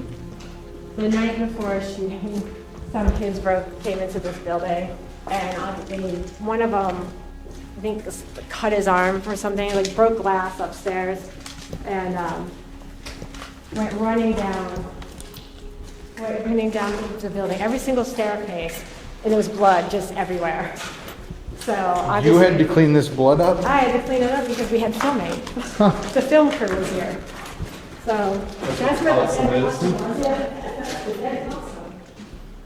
So we were cleaning up, we were just sweeping out, because it didn't require a lot. So this is where all the blood was, all the way down. All the way from up there, all the way down. It was a fun biohazard. Just watch the right one. Lovely little You can see biohazard. the hall. What's this? I don't even know. One day we came in here, first time ever. There was a dolly platform. I've never seen once in my life in here, and it was just sitting in the middle of the hallway. It's crazy. Oh my god. Our exit window. See? Yeah, I think that's watch out, it's slippery right back. So, it's such a great hallway. Yeah, it is. Right there. Probably the second floor is probably better than this one. Actually, it started going down that way, so that staircase is exactly where it started right here, was going down there. And I was like, I just want to get out of here. And got outside. I got outside and we were parked right back where we were walking in. I got into Kyle's car, so my car was behind his. I got into Kyle's car and so I had the AC on and everything because I was just sweating. I was just not well. I sat in the driver's side and waiting there, and all this stuff was going on. The woods was to the side, and Kyle came in to look. I remember he sat down in the passenger side, my kid and our friend was behind there. And when he looked at me, I looked at him. He said on his side that I don't know exactly what he was really going through. To me, it's weird, but when he was looking at me, his entire right eye just went black. I could see it actually just moving over it black. And I gasped. I know at that point, I gasped. I remember that. I don't even know if I breathed. I don't even know. But when I was facing forward from where the brush is, where the woods are, I just saw a shadow, a tall black shadow, just come out of the side and just look, and it wasn't far from it. Probably had to be like 5 or 6 feet maybe from the front of the car, and it just stepped out of the brush right there. And what was crazy is that at the right around the same time, I was in the car, but my kid was in the back, and they saw a shadow that was out in the same area. I think that's where you said, right, Ellen? So, but I know that it was, I guess we were there for a while, and Kyle almost called 911. That's how bad it was. I don't know, you know. Well, I honestly. So that's it. We should probably head back because I don't want to use too much of this battery. Yeah, this is creepy back here. It is where everybody goes to party because no one's ever out here. So we're not going to go in there, I don't think, but if you guys want to go in there later for your investigation, feel free. Yeah, what's the story of this building? It's just employee. It's always been employee, like staff housing, so they lived here. And I don't know. I've never investigated in here, I'll be honest. I don't know. I should. I don't know why. I feel like it's just because this employee, I never found it really. I think that I should, though, just because of the land itself. So no one else has investigated it. So if you wanted to go in, Want if to you be wanted the to go in first, there, and that it's your you'd be the first chance. ones actually to, even if you set up shop for 20 Stick your minutes. head in, boogie, boogie, boogie. I But think we should at the end go in there.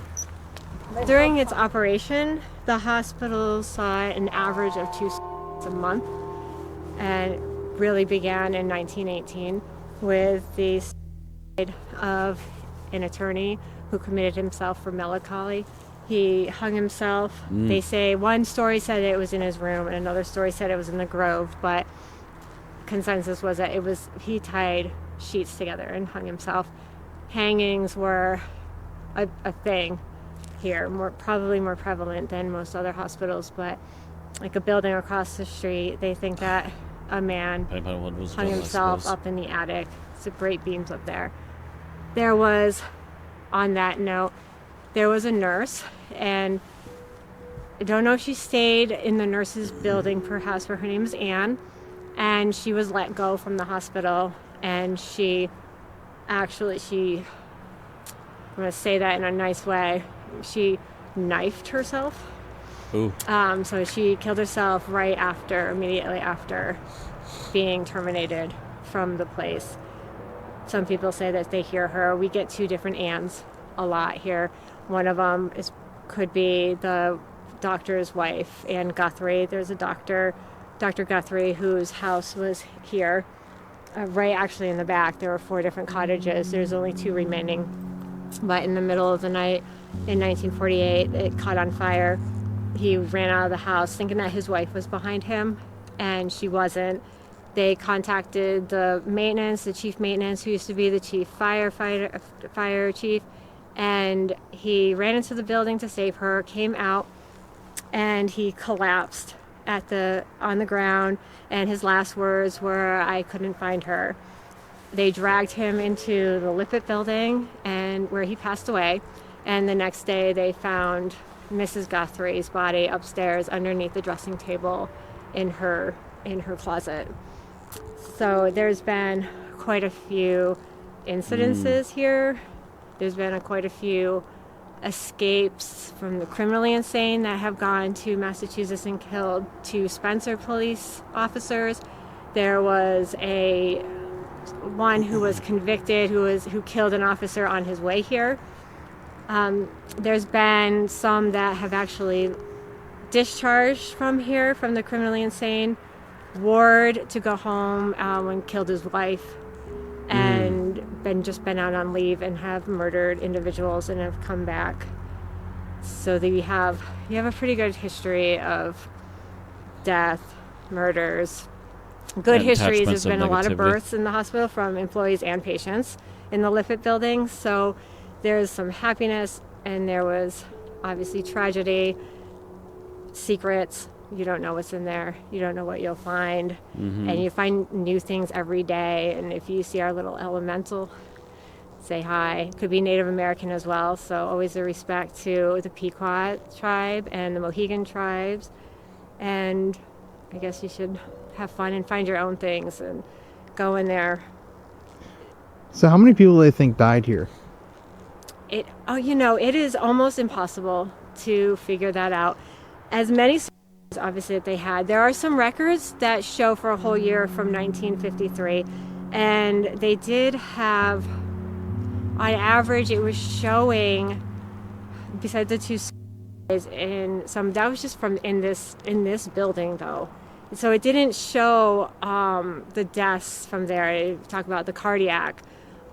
So there's had to have been at least like 1,000 or 2,000. There's got to be. You don't even know. There's no cemetery. There's nothing.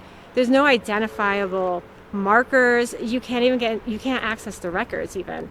You have to have a passcode, or you have to be a descendant. You have absolutely no access to any of the records here. Even the New London Temporary County Home for Children that they took over in the 40s. That is the least documented county home for children in this entire state.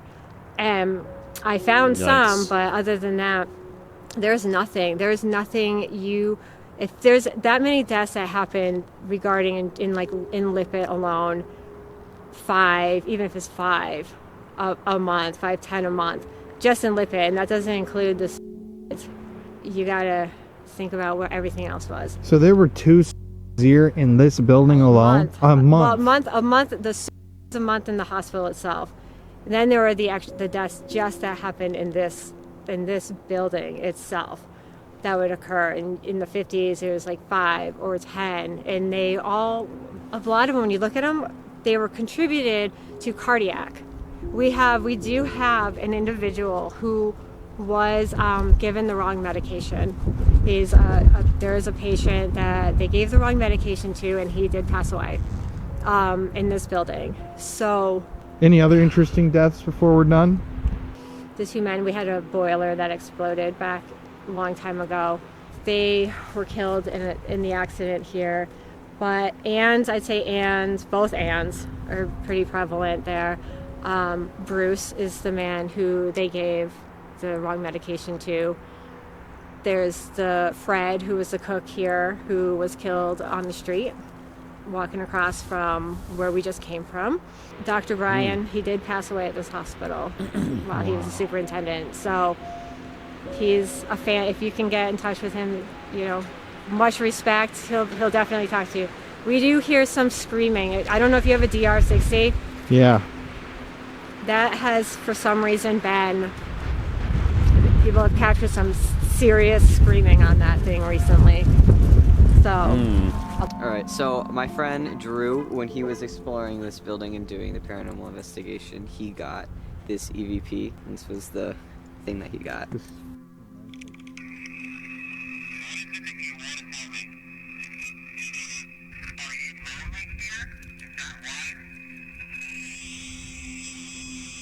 Jesus. So that was a screen captured in there. And there's more, too.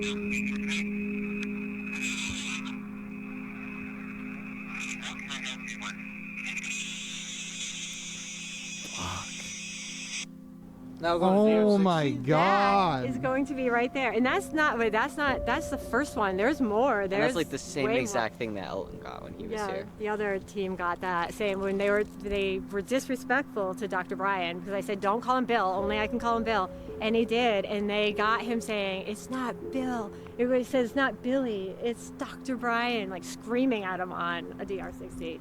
But that was from the front room with the chair. Yeah. Well, thanks for that. Now I'm officially even more scared than I possibly could have been. So very welcome. Something in there is very angry and screaming at the top of his lungs every 5 seconds. You guys are just leaving us here alone? We're gonna leave you here alone. All 3 of you are leaving. Yep. So it's just gonna be bye-bye, folks. Us 2 in this entire complex. We'll leave you a stick. God. Here's our pointed stick. Anyone comes near you can see you just put it in them. Good luck. Oh my God, we're screwed, man. You're welcome. Well, thank you guys. I think it's gonna be a fun time. Did you read the warning about bringing your own firearms just in case? We have a very special opportunity to do something amazing for somebody who's helped us out with the videos. So, Norwich, Shannon, nobody there asked us to pay anything to film at this location. And throughout the filming, Shannon was talking about her heart condition that she had and how it was impacting her day-to-day life. So, after we filmed there, I went online and saw that Shannon's son, Elliot, actually started a GoFundMe to help Shannon pay some of her medical bills and to help alleviate the costs of this super expensive surgery that she has to have. I'm gonna donate right now. I'm gonna put the link to this in the description of the video. Hey, I would encourage everybody here in the Spooky family to try to help Shannon out with anything that you can, because truly it's a gem to find someone as nice and as caring and somebody who loves the property as much as Shannon. Precisely. Also, I'm very curious. Gonna pop in there real quick and have a little peeksy doodle. Shannon's GoFundMe. How is the GoFundMe doing? 90 donations, folks. 51 people have just donated. Colin did it at 250.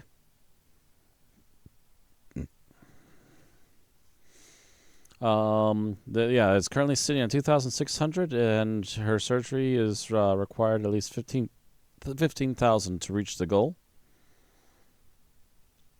And again, this video will be linked in the description below. If you wish to help out, you can check out their link on their video to help Shannon. I mean, you've seen her in this video. She has quite a bit of knowledge here. She's trying to do what she can, but obviously if she has something that she needs to be medically taken care of, that's going to put a damper on everything. If she can afford it to get done fast and paid off soon, I mean, who knows? Maybe there would be a chance to finally save these buildings and continue the research happening here. But that's up to you. I'm not going to force anyone on it. Just saying that if you're interested, you can check out that down below. Oops. Ignore that. You saw nothing. Saw nothing. And now continue. Saw nothing. Does with Norwich, and if we can use the power of YouTube and these videos to help even change someone's life a little bit and help get rid of some of those expensive medical bills that obviously I can relate to because of type 1 diabetes, that would be amazing. So just head to GoFundMe. The link is going to be in the description. Shannon, if you see this, I hope this helps a little bit. Yeah, everybody, we're going to get back to the video now, but anything you got will help. And yeah, I hope y'all are enjoying this episode. So we were both definitely on edge to begin our investigation. I had no idea that Shannon and the crew were going to leave us there at Norwich completely alone. I thought at least our security guy was going to stay there and watch over the property and make sure we were protected, but nope.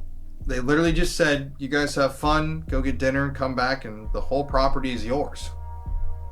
I love that. I mean, it's awesome to be given that access, but frankly, it's horrifying. I mean, like Shannon said, people tried to kill her. They tried to murder her in those buildings just a year or so ago. And the sentiment from the public or whoever tried to kill her still exists. People are still angry about those buildings and those stories and that history being told. But yeah, I mean, in a place like that, you don't know what you're going to encounter. A trespasser, you can't just bury the history. It's going to be stuck setting there. out to murder someone, evil spirits. The more you try building over it, the more that history comes back to haunt you. Again, just trying to kick a problem down the road. We decided to start off and expecting someone else to clean it up. Into the asylum. They ain't gonna clean up. Begin our investigation. Okay, right now it's about 11 o'clock at night. We are out here. It's freezing cold. Now that I'm done filming the intro, I can put my shitty little beanie on. Gotta look good for the intro, you know what I'm saying? It's eerie as shit out here, dude. Like, just a couple moments ago, Connor and I thought we heard what sounded like a woman screaming from right over there. I couldn't tell if it was coming from in the building. Doesn't matter if we didn't catch it on camera because people are gonna say it didn't happen, but we heard it.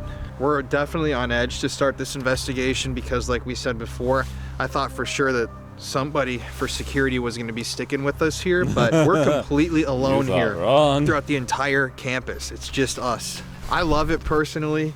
I love these abandoned locations because they're just so goddamn creepy. But Connor, how are you feeling, bud?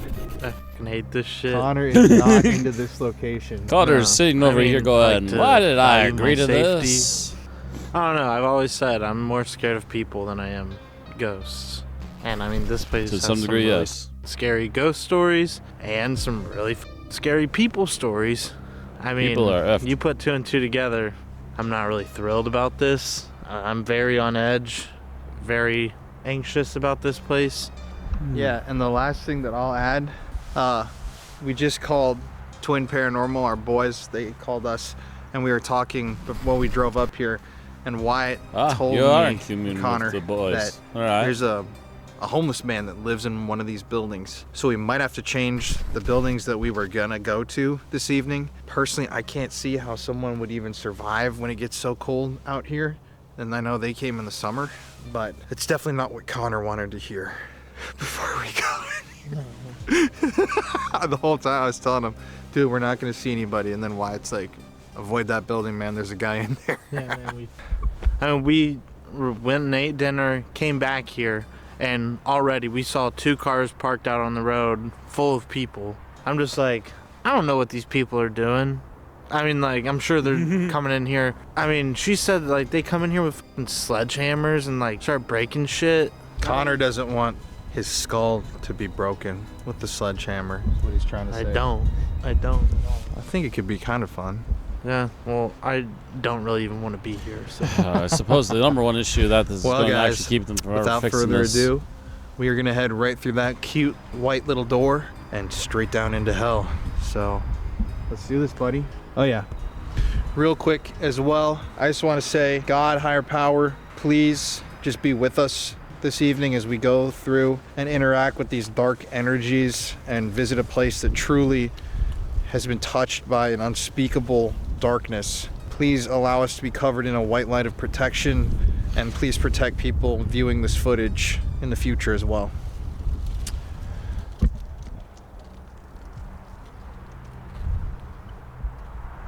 Can rolling across the ground sounds creepy as shit. All right, here. All right, guys, we're just gonna film while we walk in. I think we should go down to the that tunnel where that cub came flying off. Don't you think? Seemed to be a hint, Sorry. yeah. I honestly don't really know my way around. But yeah, before we get started, they were mentioning earlier that people just coming in here and wrecking stuff. As much as I would like to believe that maybe she could turn things around and maybe start getting things fixed up, it would also require a ton of security on this place. I don't know why people think they can just bury this black eye. Because as much as you want to tear it down, people will still remember. It's still recorded. It's still out there for people to find. And if you just try to build something else on top of it, it's just going to have that same negative energy right back in it. And you're going to have the same effing troubles.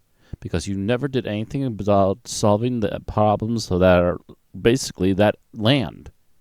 That land's got negativity. It's been cooked into it.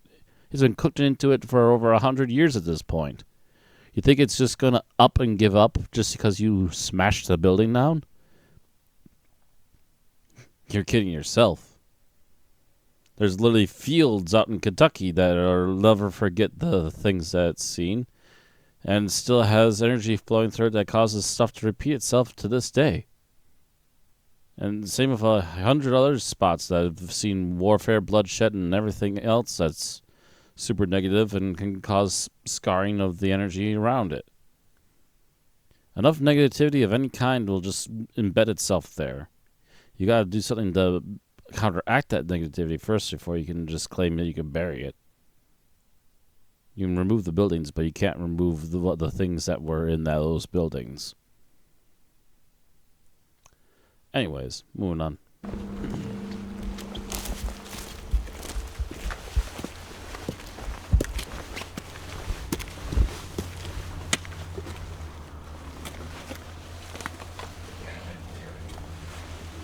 I'm Mr. Plankton with a drama schlong.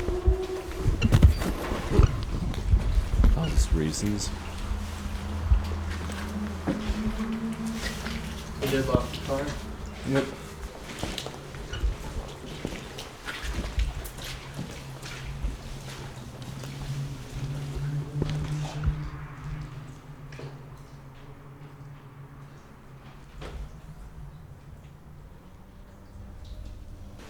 Is this here already?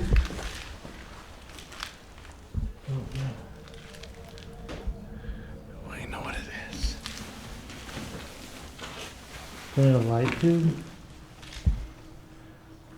It's a piece of wood.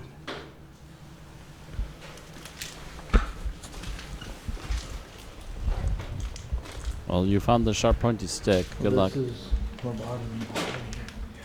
If there's anybody in here, we have this place rented out for the night with the city.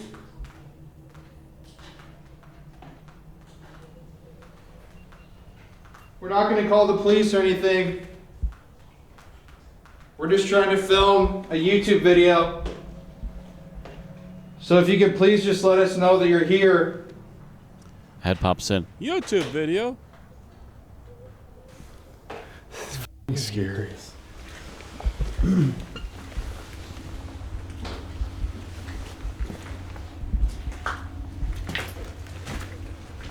Was that door open last time?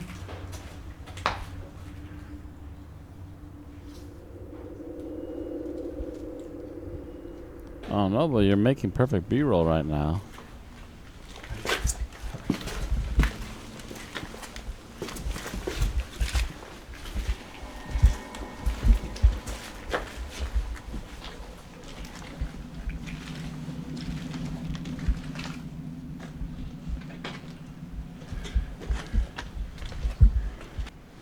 This is creepy.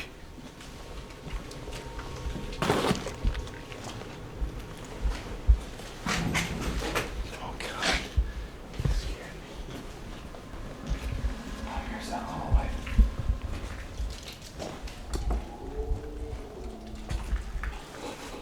Okay, listen.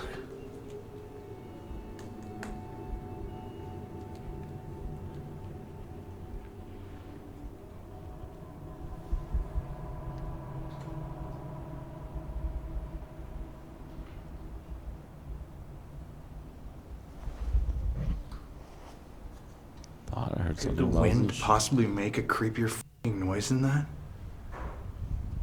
You were asking?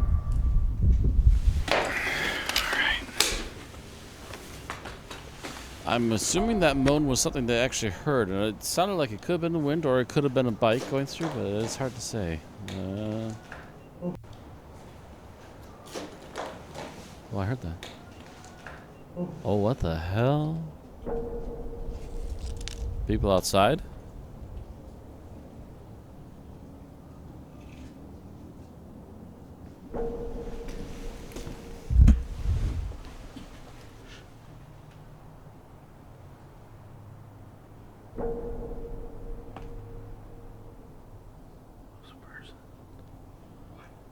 That was a person. Yelling. It sounded like a human voice. That didn't.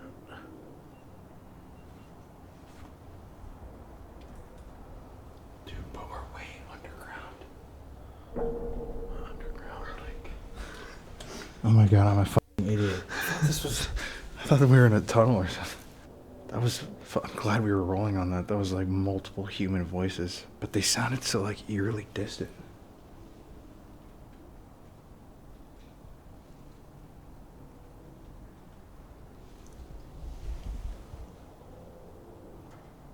God damn, this is f***ing Made it. bro. Here, hold this 1 second. I'll set this up.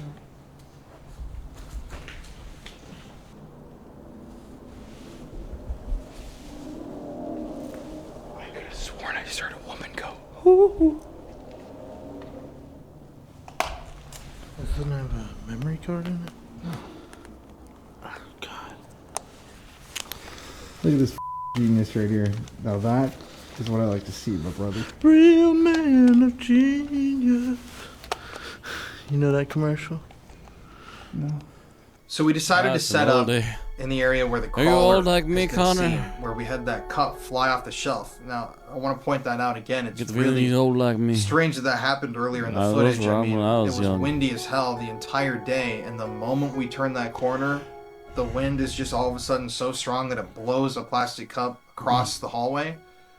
The timing is just what you have to consider with paranormal stuff. It's when the timing's really weird and it can't be a coincidence, that's when I start thinking paranormal. And that tunnel, it's not really a tunnel, it's a hallway. That area is just gut-wrenchingly scary. Just watch this.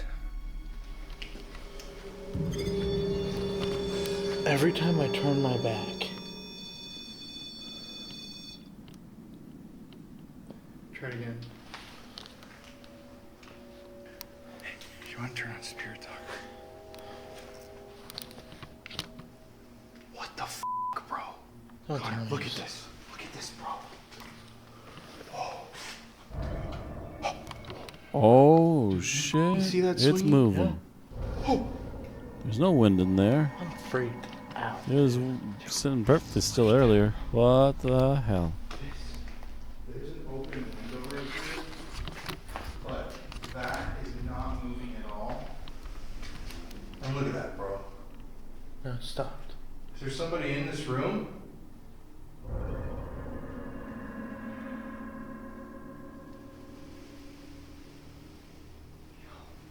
I've never seen.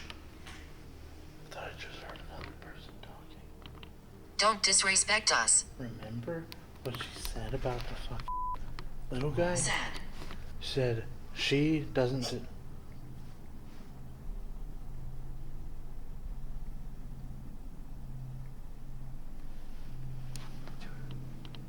She said she respects that little guy, and he doesn't really mess with her, but Kyle disrespects her. I can't tell if I'm hearing human voices or like water dripping. Dude, but can we talk about one more time that f***ing light? Like, what the actual bro? That's like, it's actually, I'm like... Hospital. Hospital? Bro, we are in the hospital. This is the hospital building. So, guys, keep in mind, Yeah. this is the part of the old asylum where they've By the seen way, that we got crawler. about estimating by the Little crawler. We've got all of our The- stuff the set wee up man? here. We're gonna try. the small elemental. And elementals come in all shapes and sizes, my dude. No respect. No, is she? no harm. All respect. Passage. Keep an eye on the place, and don't get us wrong. We're not here to interfere with that. Keep an eye if you want to. We're just here to try and find some Whoever's information here- if we can. In the Norwich Asylum, we just want to introduce ourselves right now. My name is Colin, My name's Connor. and you've already made yourself known to us. I think it was you that moved that lamp. We've been hearing voices and walking around. You've used our devices that people have used in here before. Can you make some sort of a noise for us to show us where you are, or go touch one of those red lights that we have set up?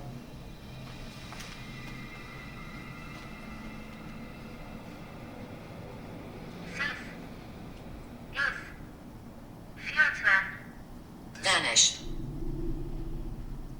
This is futile. Vanished. Future. It is future.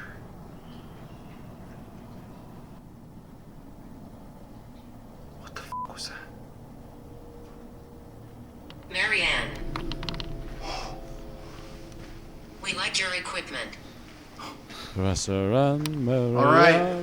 Who are we talking to? Who's Mary Ann? Mary Ann, are you here? Professor Mary Jane, myself. It's not just me. Indeed. What the f*** is that, bro? Colin looks like he's about to peak. Like he's about to shit himself.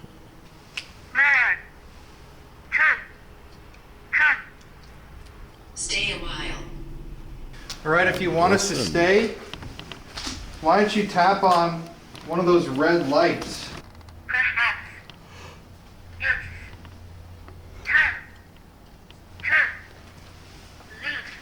Perhaps it's time to leave. Hello?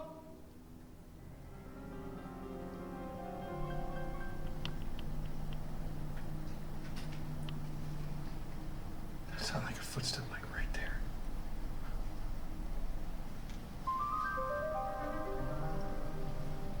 Is the teeny little crawler here?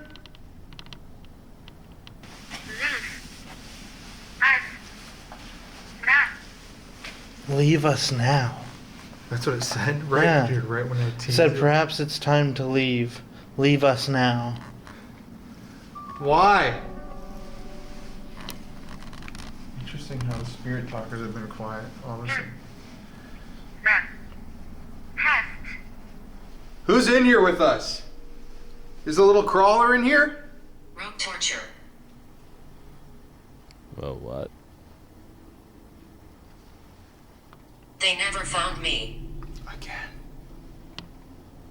Wouldn't surprise me. Now, hear me out. What All if the this things is like going a on in here. patient from the asylum Mm-hmm. who's like buried in... Where are all the graves, dude? Thousands of deaths? Thousands of deaths, Like- no bodies. All these cemeteries. Where do you think from these they are? asylums always I'd, have like 3,000 I'd have a closer look out in the graves. tree line if I were Like, you. where would all the bodies go? Is Dr. Williams here? With a We crime have spoke detector. before.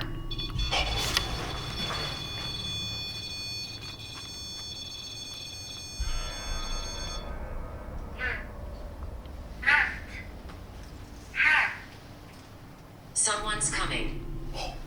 Dr. William, you're here with us, like you just showed us. Thank you.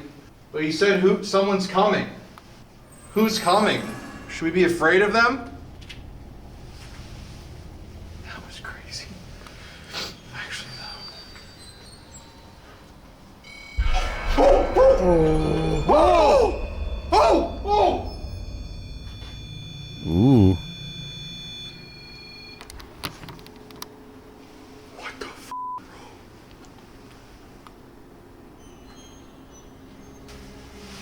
Who's coming? Can you tell us who's coming? Peter. We're enjoying this. Who's Peter? Are you a patient here?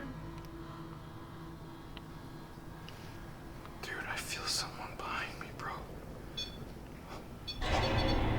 Who's behind you? Oh! Oh! Oh! It was behind you!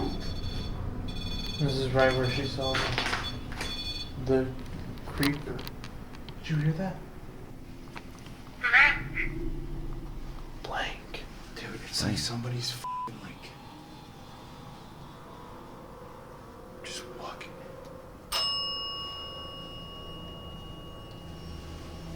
Dude, I swear I just hear like a... Entering. Entering right now? Show it.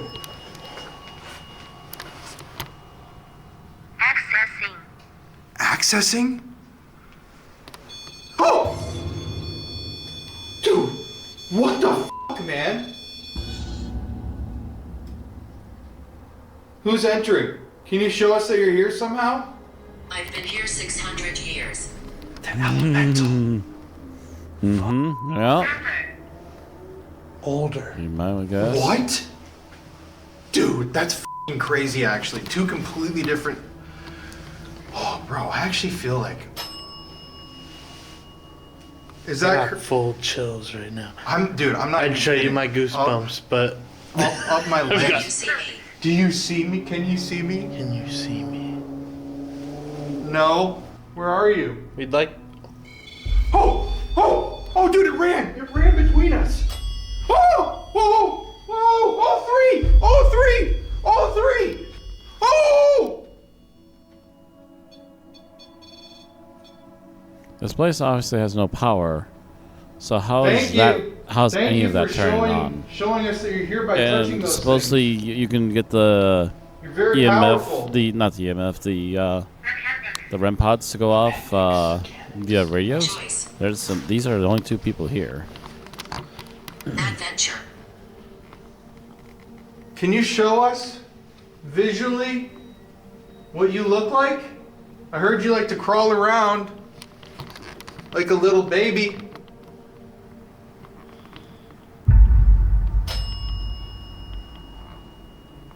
I shouldn't have said that. Oh, I shouldn't have said that. Bro.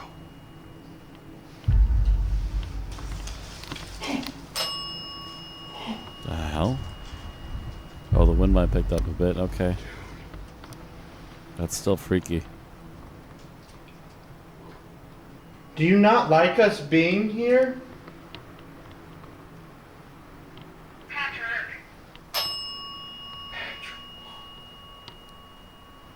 Can you ring that bell again if you want us to leave? Oh, dude, that one too. That one f***ing too. It's like it just keeps running in between us. Brazen Bull. Raisin Bowl? What did that say?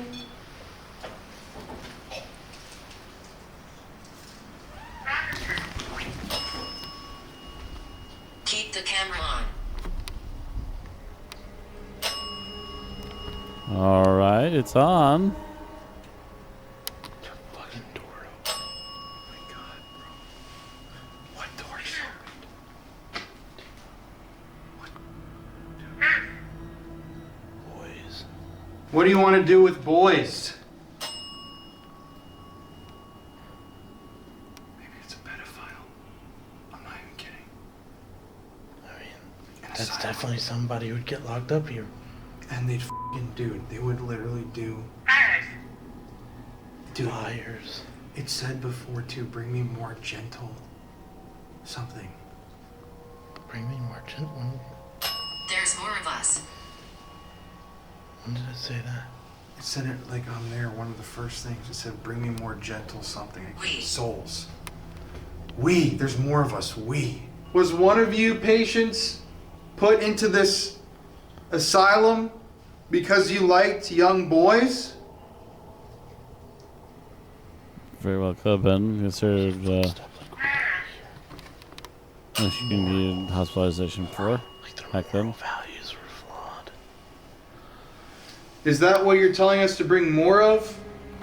Little boys?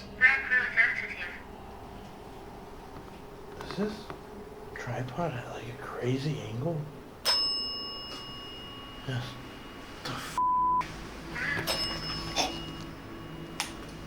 Dude, what the f, bro? Yo, look at this, bro. This is actually unlatched. Did you leave that unlatched? No, like latched it. What? Actually, though, no way. Oh, dude, I just got a mega. But look at this, guys. I want to show you online. This tripod should have clamps that lock like that. And this one over here is literally unclamped. And Connor and I set these up so we would know if they were unclamped. I don't think we've ever left one unclamped. Whisper. So like the tripod legs are suddenly unclamped. That's strange. It actually. Will you tell me? So you were in here because you were a pedophile? Practitioner. Retaliate. How are you gonna retaliate? Oh, fuck, dude. Awful lot of ringing. Mm.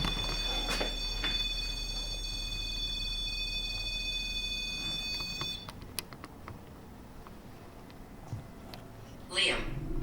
Dude, you know what's crazy? You know what's crazy? Right now, Seems to we're be a getting popular name almost these days. entirely only male names. Can you find my grave? Can you find my grave? She was saying that that's what they say all the time. And what I was saying too, like 10 minutes ago. That's what I was literally bringing up. But dude, think about it. It's all men's names we're getting.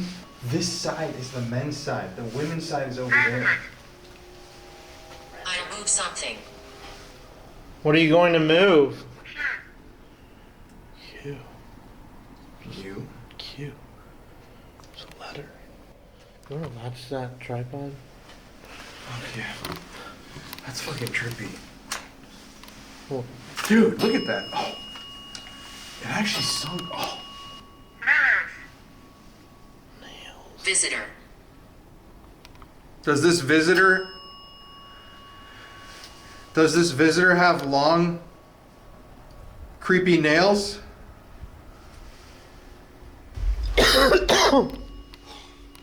I'm actually getting, like, all of a sudden. You okay?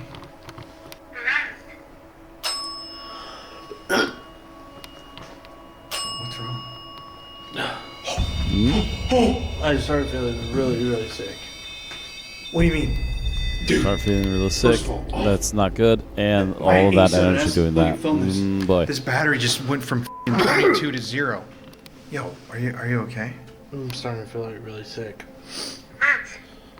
What do you mean? Like nauseous.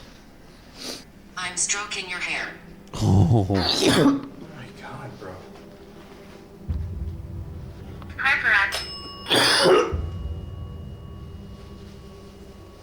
Yo, you're kind of freaking me out, dude. That was him. I like. It was like something came over me. Oh god. You're kind of freaking me out.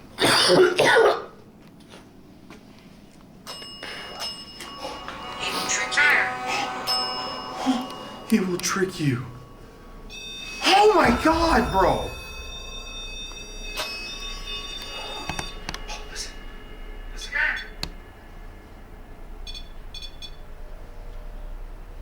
Fuck me.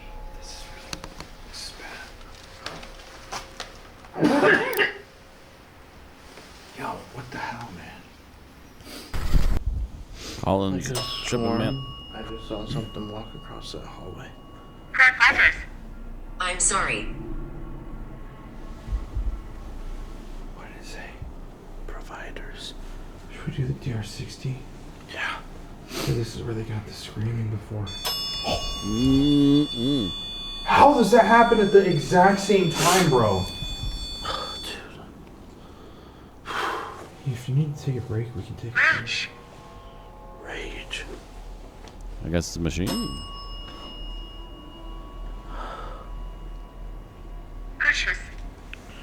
Pushes? Yes, it's him. Ew. Yes, it's me. Who is it? Is this... I don't think this is Dr. William.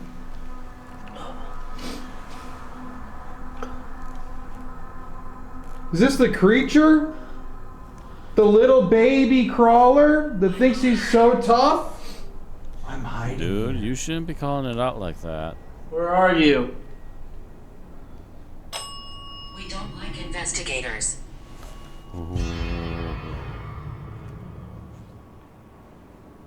I've never heard that before. That is not a good sign. I feel Right when weird. it's making you feel like shit too.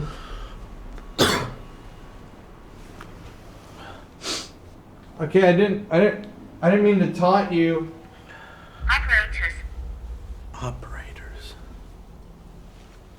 God. Should we do Deer 60?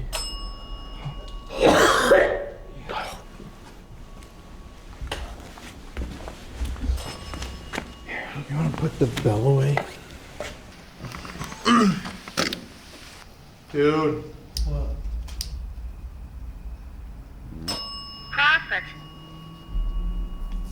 Oh! Oh! Oh! I got down static. We're just swapping out batteries. Oh my god, bro. Dude, he's f***ing standing right here. Scared. Pissed. You're scared of me. Oh, the static's got that. You're scared of me. We knew that in the hallway of this building that we were not alone. I mean, it was like something was stalking us, running from one end of the hallway to the other, making all of our devices go off. Knocking noises, voices we were hearing. I mean, it felt like we were being surrounded. I mean, the light swinging by itself with the one right next to it not swinging at all. That's pretty crazy. We knew we weren't alone, but this entity was about to get so much stronger. Oh, really? All right. So we're down here. We've made contact with something. What? What kind of hair is this? I feel very lonely. Hmm?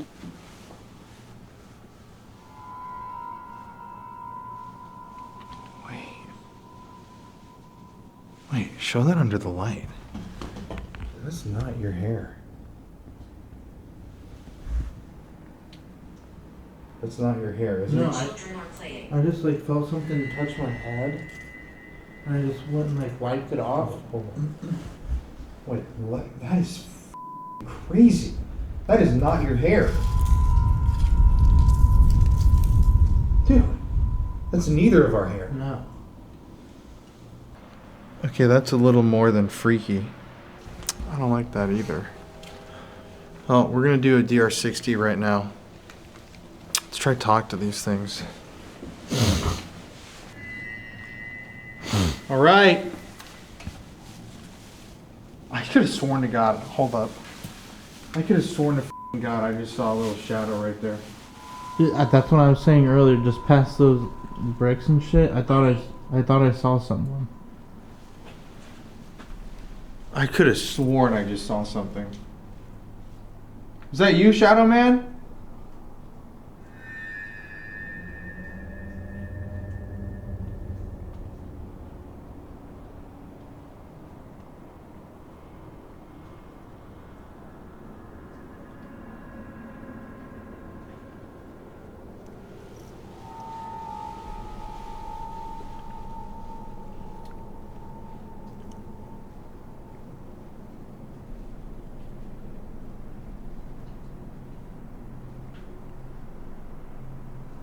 All right. To the little shadow creature. What or who are you? There's bad energy.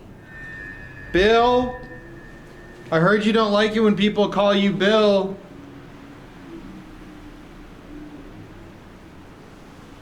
Are you here with us right now?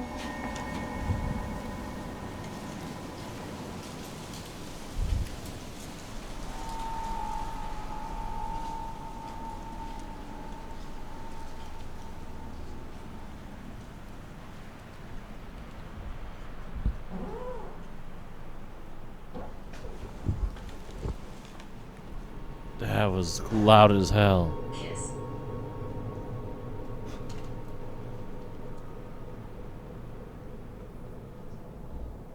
Is that you I keep seeing poking your head out around that corner?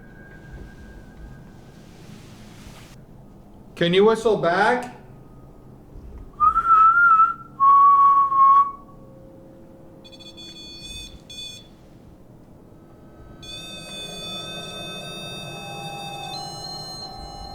Thing's going wild again.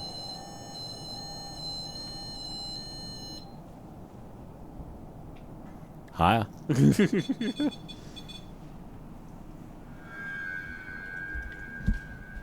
Who's the Shadow Man? Take a left. That's what you just said.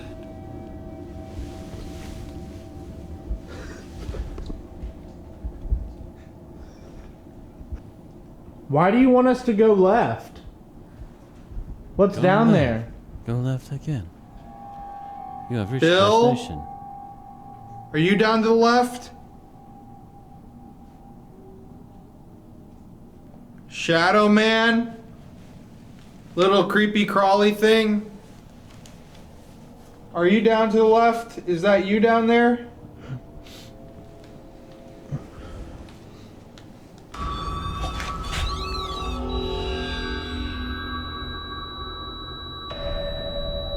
What the heck? That is a hard grab.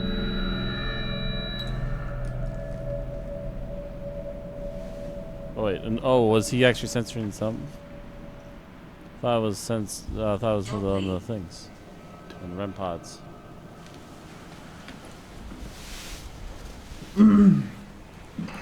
Alright, well that was incredibly f***ing scary. Seems... Describe what you were seeing down there? Just down there to the left. All the way down there at the end of the hallway. I just saw it again. Oh! Oh! Yo, what the f, bro? What are the f odds? What the f is that? I'm telling you, it's not big. It's a little tiny. And I'm telling you, it's literally like this. Like, this is the wall. Oh, God. Can we get a repeat shot with that with a little enhanced? Did you hear that? Ooh, what the heck is that?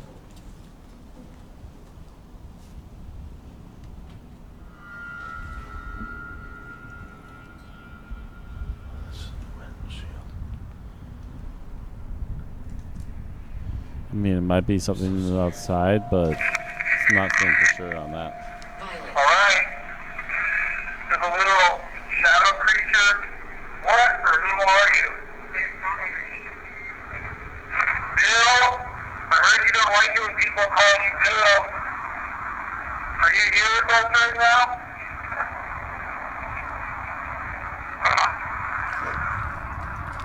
You don't like it when people call you Bill. I heard you, yeah. Are you here with us right now?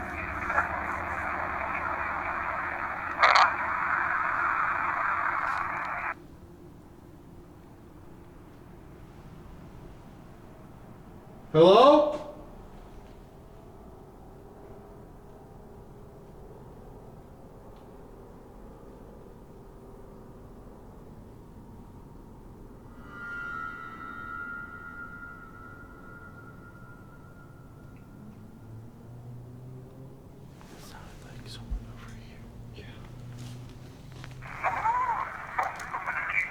Is that you? I keep seeing something Yeah, that we're I doing around this that too. corner. Can you whistle back?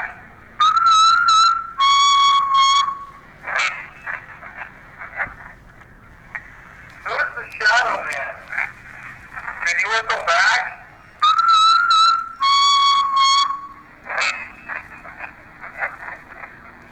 Not sure what that is. Can you whistle back?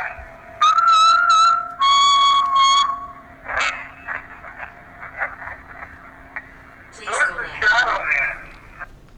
Please go left again. Well, obviously we're gonna have to go left, but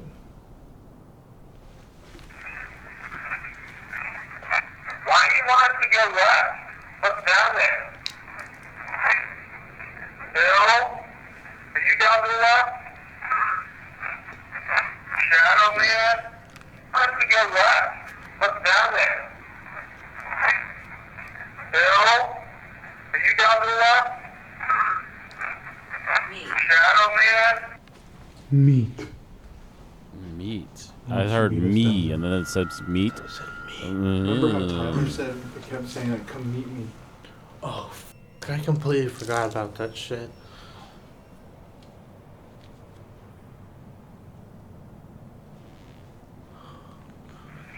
Little creepy crawly thing?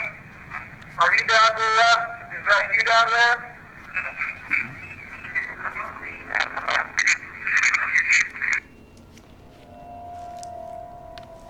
Okay, real quick.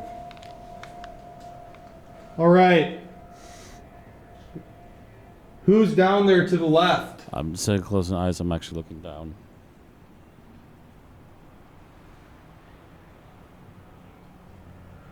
Can you? Oh yeah, that's the door. The hell? Every time they start talking to the Can you give me your the door best? starts swinging. Scream!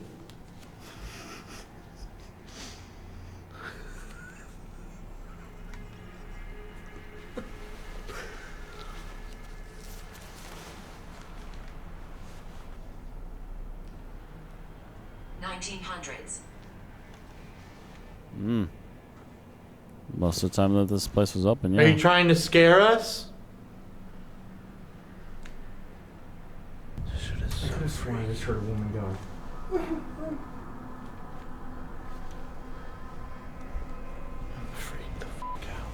Thank you for visiting. You're welcome.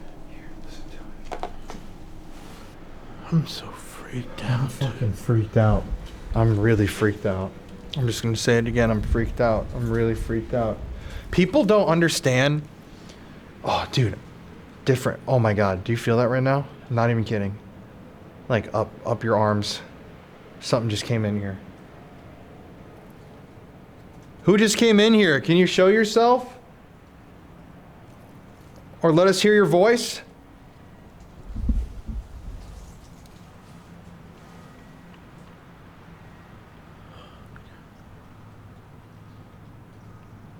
Hmm. Alright. Who's down there to the left? Can you give me your best? Oh.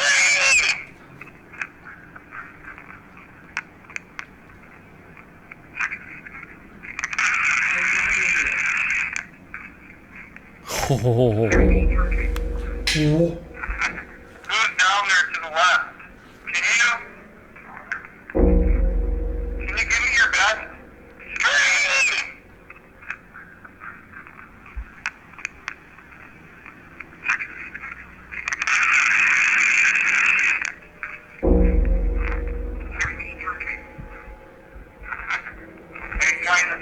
Go back.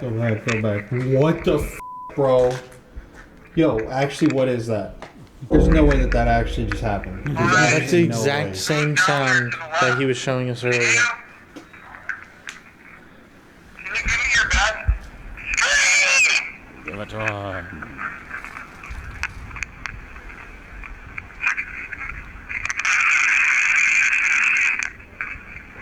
I want some here.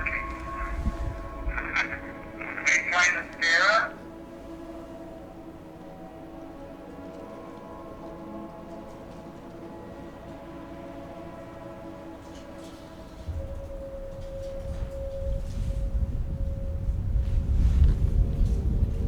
Oh my God.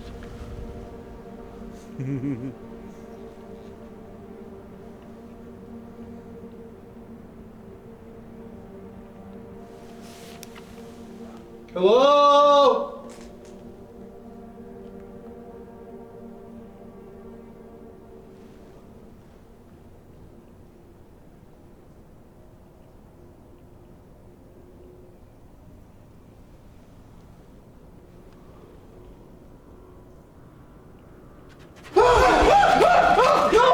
Ooh. Hello? Isaac. I just saw. That was too loud. That was too loud to be. I could have sworn I saw it again. But this time it was like standing there. Hello?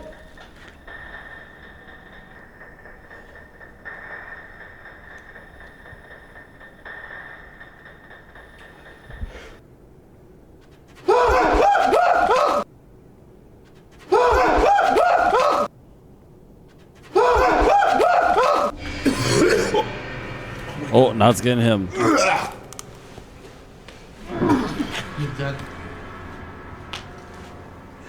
I'm telling you, that's exactly how I was feeling.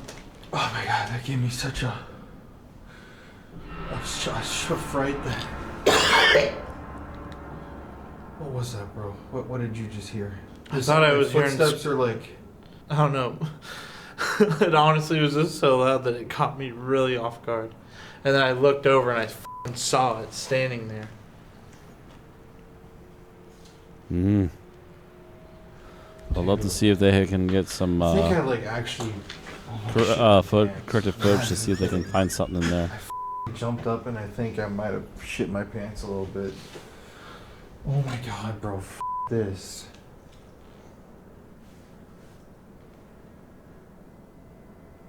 I don't want to be here anymore.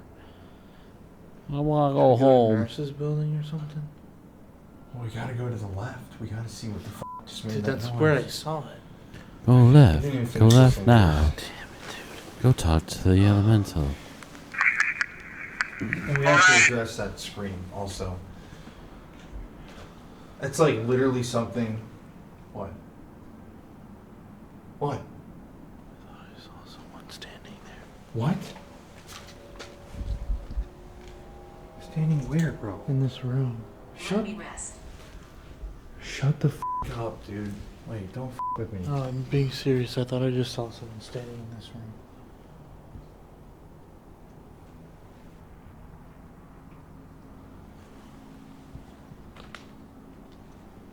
Dude, what the f? Why am I Wait, not? really though? Hello? You need to leave this property.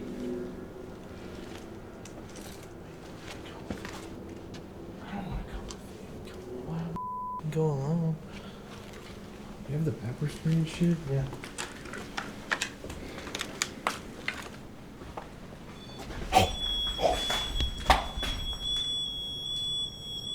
Right into the nothing out there. Ooh. Watch out witchcraft.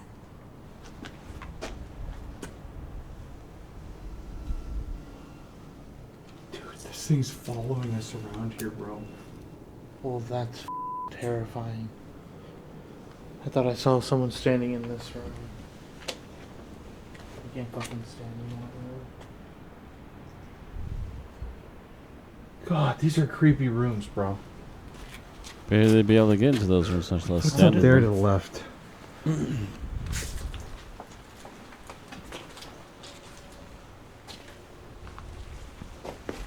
No. What? That's the stairs to the basement. Shut up. No. Oh. Dude, shut the f up, bro. Guys, look at this. There's no stairs right here.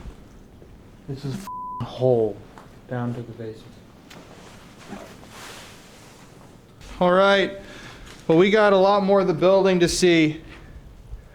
You've been So here we for like a came- half hour We solid. went to the left. We can't go down there. It's the basement.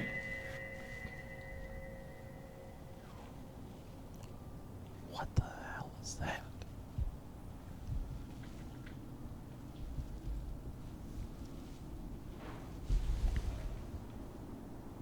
That was a door again. Hello?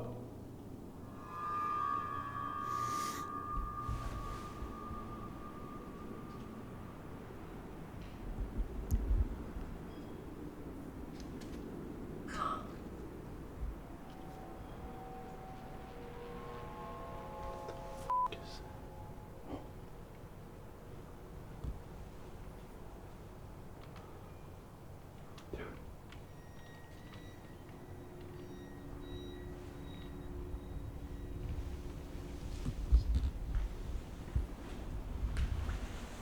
It sounds like there's somebody upstairs, too.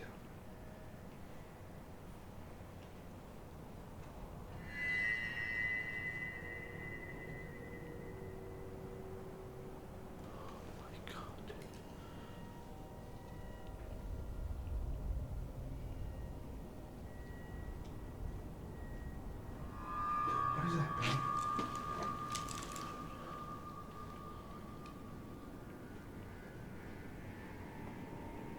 It just changed in here.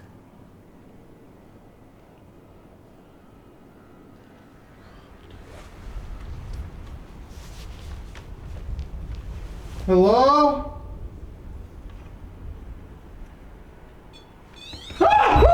Ooh. What was that? What was that? What was that? Ah! More noises, and that Oh thing my God, went bro. crazy. Where did that come from? Hey!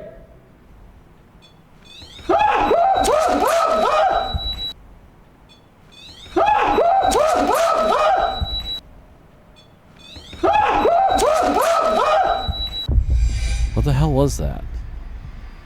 Hey, if there's somebody in here, we're gonna call the police. We have pepper spray. Equal. What the bro? I want to get out of this area. I'm not kidding. That sounded like somebody fucking like charging us, bro, or like somebody like running. Did it not? What the fuck? Like actually, what the bro? It's not the first time someone has heard it Hello? this night already.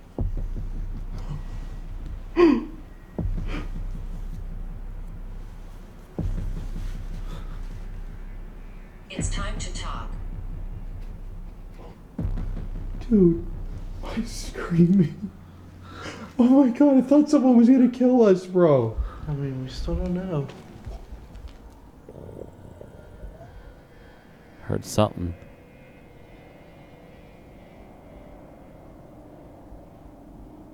I can't hear it now. It's too loud over, too quiet over this loud background stuff we got playing.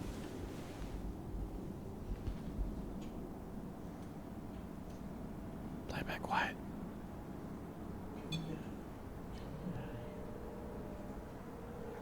Need time. Dude, I'm really scared, bro.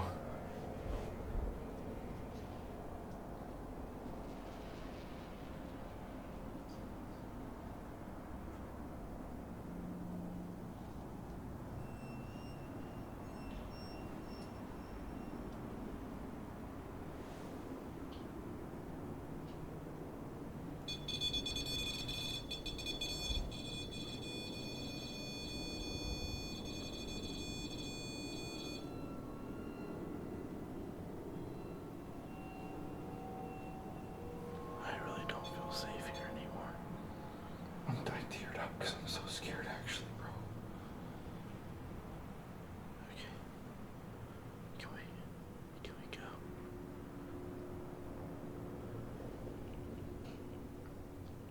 Can we talk about that? Can we talk about that child's scream we heard?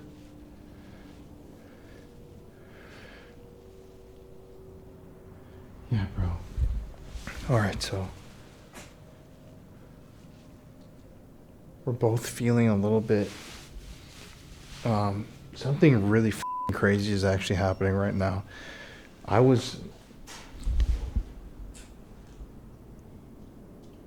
Could be something falling in the building, but it's not likely. That doesn't sound normal.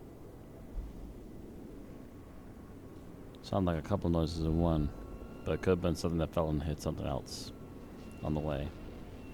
Not sure though. So that chain of events, it sounded like something ran at us. That actually was the most, I think, afraid scream I've ever.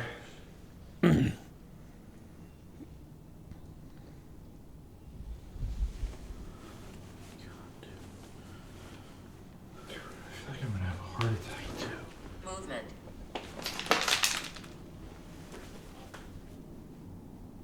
Oh my god, am I going crazy?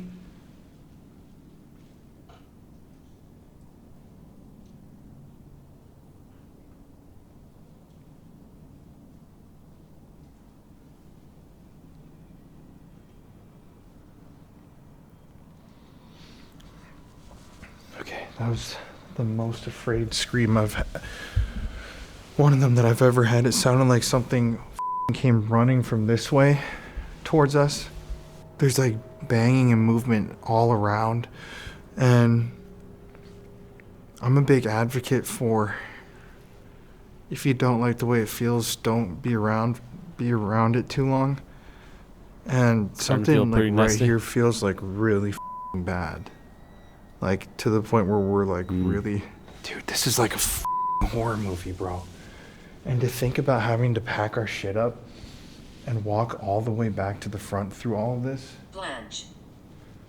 That's scary. But we have other buildings we're still gonna get to, so I think we're gonna pack it up for in here. And is there any last thing you want to do for us before we leave? I'm sorry that I screamed so much. Maybe that's what you wanted. I'm sorry I didn't mean to offend you.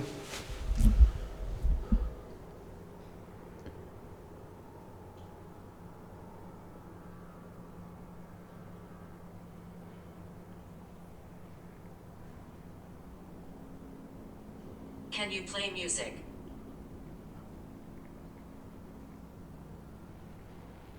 Alright, bro. Let's get out of here. This is too much. Whatever was in that hallway seemed curious about us. It seemed like it enjoyed interacting with us. But it also seemed like it was getting off on scaring us. It was really enjoying hearing our screams and doing little things to make us jump and freak out. I don't know if it feeds on that fear, if this is some sort of inhuman entity that was created, a conscious being through all the years, decades of suffering there. But it was freaky. I mean, it seemed like there was a good spirit, somebody who wanted to chat. It seemed like there was this other dark, evil energy that simply wanted us to be afraid. And little did I know that I was about to see something with my own two eyes that was going to change how I viewed the paranormal forever. What happened? No. What happened?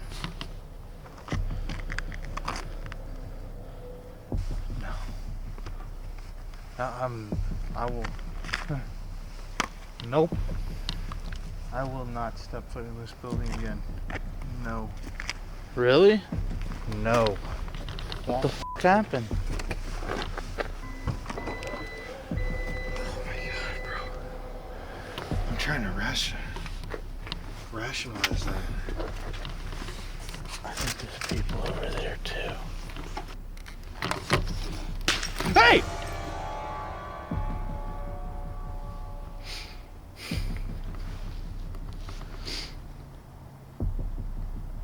There's no need for that, y'all.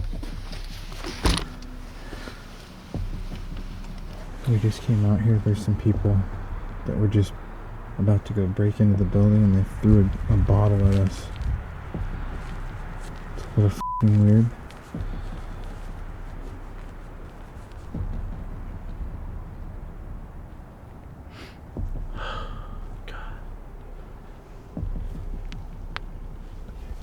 I'm still like, that didn't even faze me that someone just threw a bottle at us. I literally, oh my god, on every cell in my body, I was looking, we weren't even filming any of this. I was looking at the door, the hallway in front of us, and I literally saw, like, with my own eyes, it looked like a human hand went like this. Like, around the corner. It, like, I swear to you on every ounce of my integrity, I literally saw it. It literally was like this. And I'm still trying to... Wow, that was really f***ing scary, man. I'm like, wait, I didn't that quite. makes me want to never go into like this. I literally saw it. Every ounce of my integrity. Around the corner. This. Like, around the corner. It, like, I swear to you on every ounce of my integrity, I literally saw it. It literally was like this. And I'm still trying to... Wow, that was really f***ing scary, man.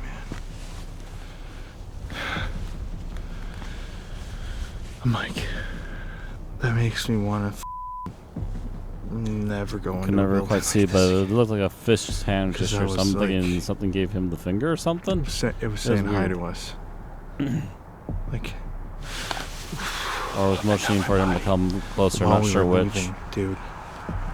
So it's really hard to explain to people online, really to get you in the mindset of how we feel when we film these videos, but when you talk about something creepy, it's definitely driving up to that nurse's building is one of the creepier moments I've ever experienced in my entire career. Cutting through the brush and those trees back into the pitch black area back there, and there's big abandoned buildings to your right, old trees and brush, things in the bushes, and you come out and there's that just gigantic nurse's building where the darker, scarier energy calls home. Keep in mind, the woods to the right is where Shannon felt something came and attacked her from, so the whole property is haunted. I mean, It had Connor and I so afraid that we literally sat in the car for probably 15 minutes, not wanting to look outside, saying, do we really have to do this? Like, we were really scared filming this video. There was something in the air that night. But we decided to go down anyways and head into the building, and that's when Connor started exhibiting some disturbing and frankly very concerning behavior.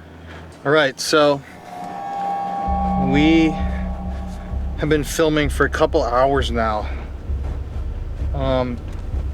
Once we get to our second location, I'm gonna talk about what I just saw. But right now we are driving over to, oh my God, the nurses' building where all of the nurses hung out. So she said to go in right here. No, it's up a little bit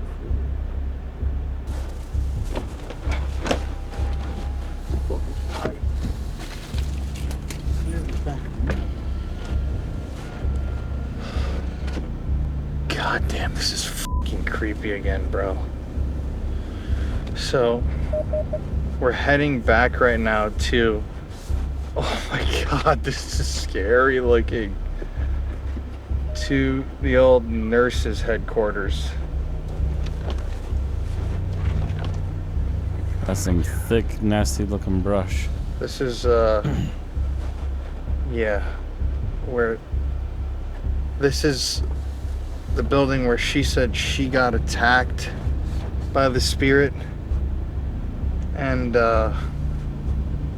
in my opinion, this is actually way creepier than the other building.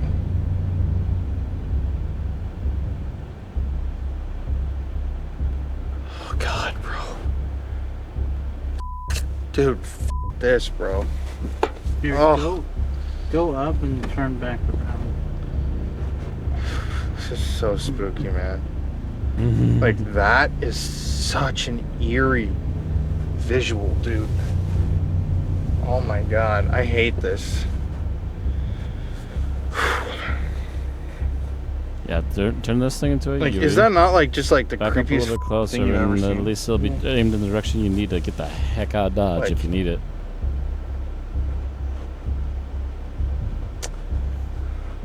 Yeah, so she thinks that this area to the left is where there is some somewhat evil indigenous spirits. Stop right here. And yeah, this is supposed to just be one of those, this is her least favorite building that we're about to go into. I have to just say, I'm very, very creeped out by this. What just happened to me in the other room was that I was sitting there packing up the gear. I swear on everything, I've tried to rationalize this already and think about it, but I swear that I saw with my own f***ing 2 eyes, I thought it was a human being. I thought I saw somebody go, like, if this is the doorway right here, I saw a hand go like this. Like a full-on human hand. I've never I've seen done that something. to like tease my nephews as a little paranormal. hand gesture when they're babies to I mean, like I've seen get them to look shadows, up motion and and I've seen some stuff. but that it looked like there was that's not a somebody normal standing hand right gesture. there. And there was nobody there. Well, I don't like that. Me either. So, with that said, Also, let's go into the evil see building you where boys enjoy your Happy she doesn't Meals like to back go and there? she gets attacked, and there are women spirits and nurses.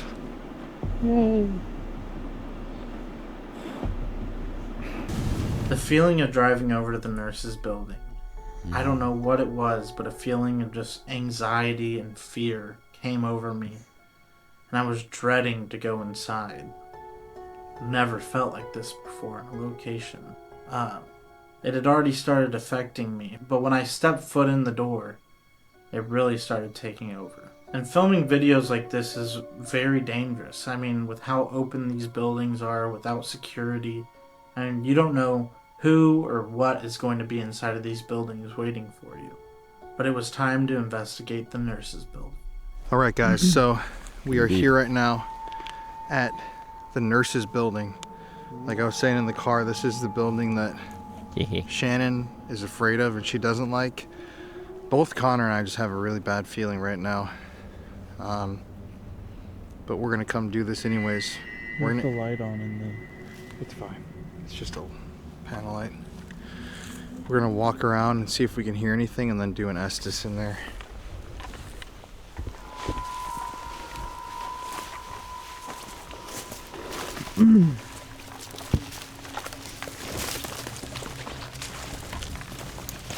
Oh my god, just trying to get to the front door. Hell no, man.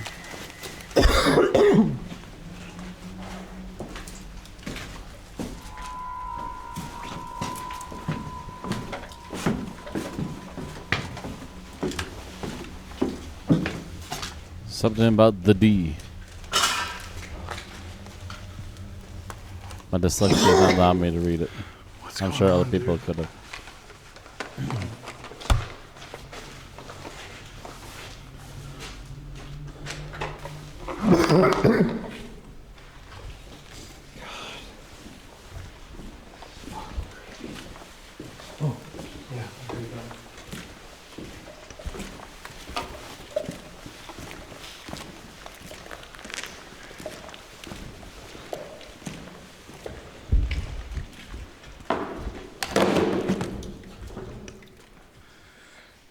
Alright guys, I'm gonna immediately run a DR60 in here.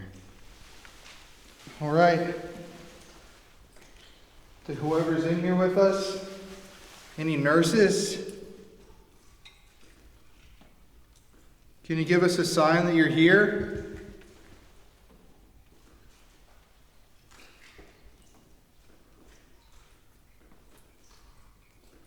Can you tell me who the spirit is that attacked Shannon in? Heard something a little weird there, yeah.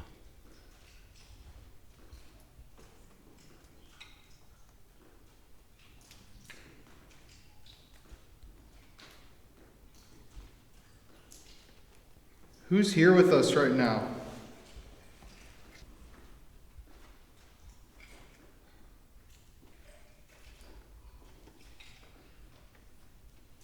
Did you used to work at the sanitarium?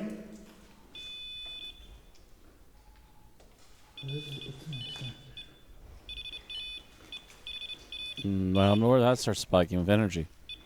Again, this place has no power. I think the guy has a panel light, which is probably run by batteries. And it's just on all the time.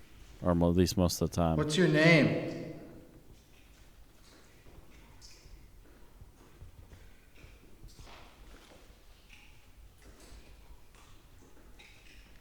Are you evil?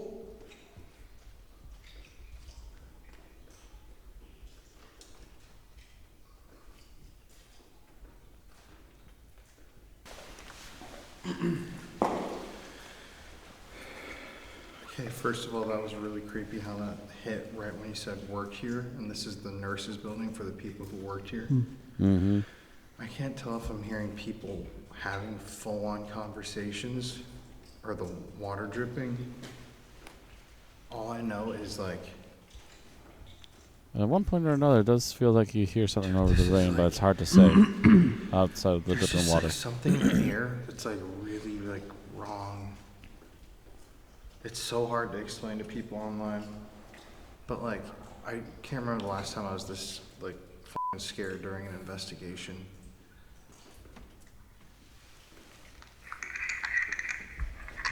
Alright, whoever's in here with us, any nurses? Can you give us a sign you're here?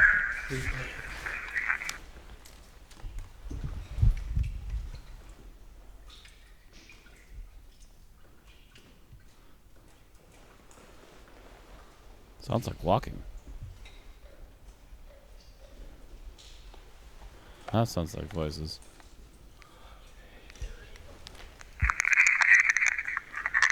Alright, whoever's in here with us, any nurses? Can you give us a sign you're here? Sound like yes. Can you tell me who that spirit is?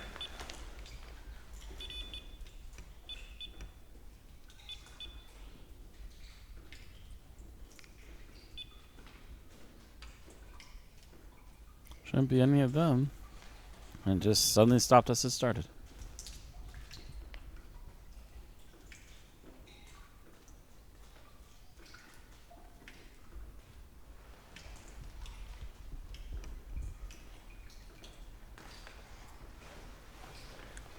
Weird.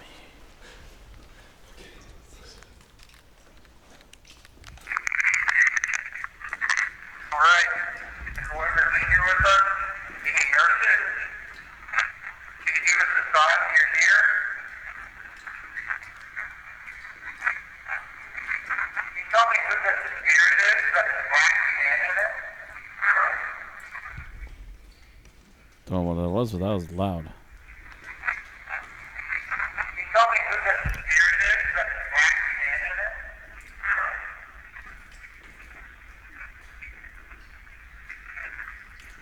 Who's here with us right now?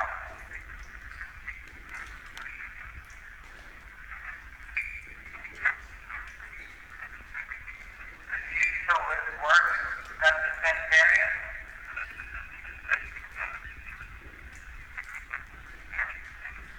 What's your name?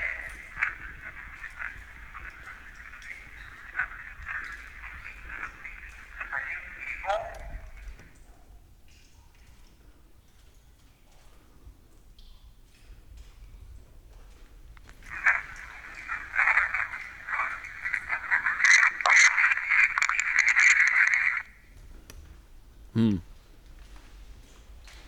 One or two things that might have been something, but yeah. Dude, I'm like,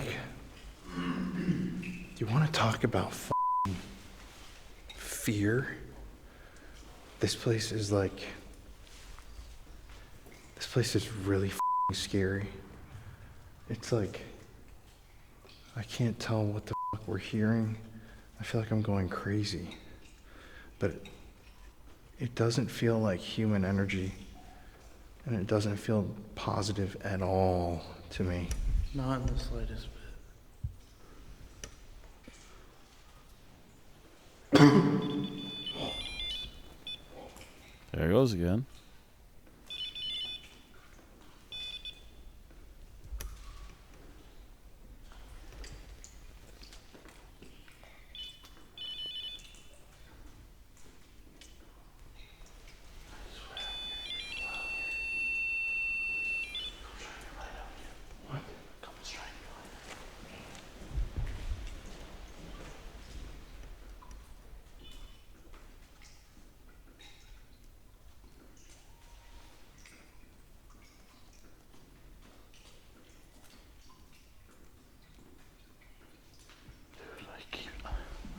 I'm telling you, I'm hearing full conversations. I know, so am I.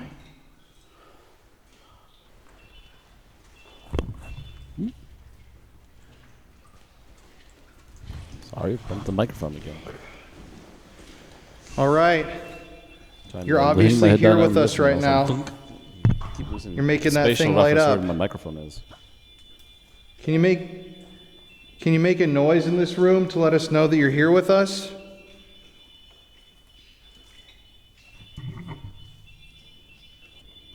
Use your voice and say your name.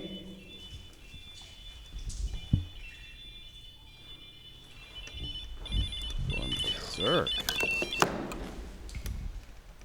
Yowza.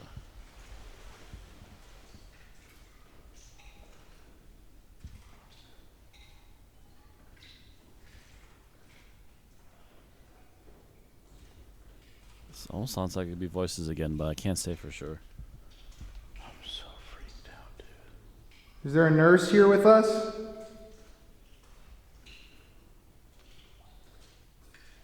Did you work here? No, I didn't. Ooh. So they didn't work here. Who would that be then? Can you make a noise? Like, just say your name. Be careful what you wish for.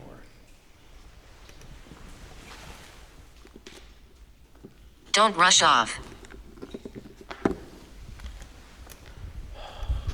I'm getting a fucking splitting headache right now. So, who's in here with us? Can you tell us something about yourself? You're not going to scare us. It likes to hurt people.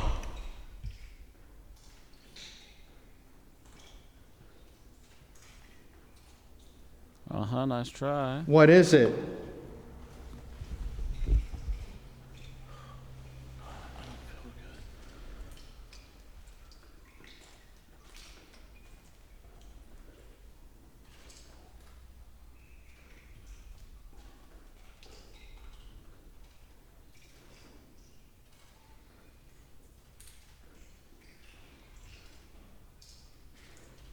It's like there's someone walking up the hallway. Teenager.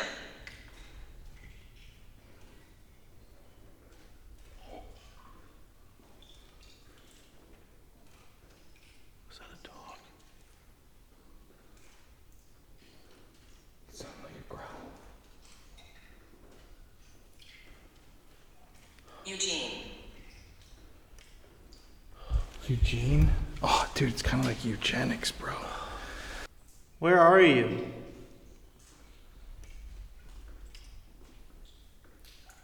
I know you.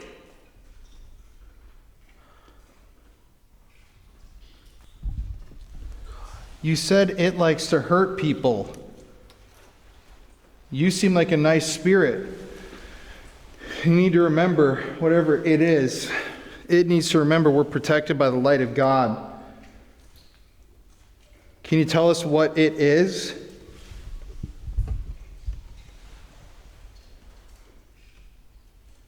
Open. What does that mean?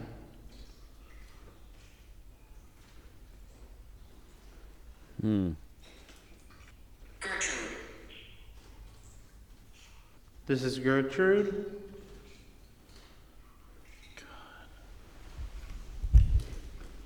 I feel so Brown weird hair. right now. Me too.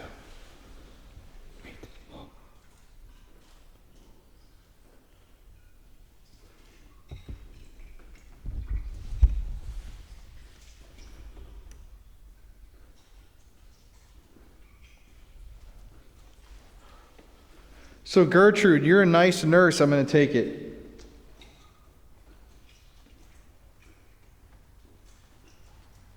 Can you show us somehow that you're in the room with us?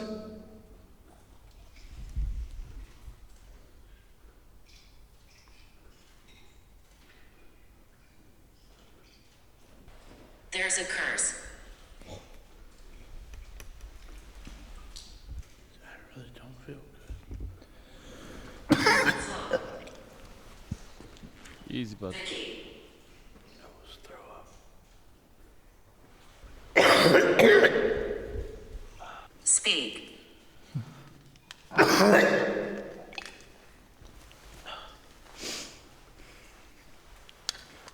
Do you want us to leave?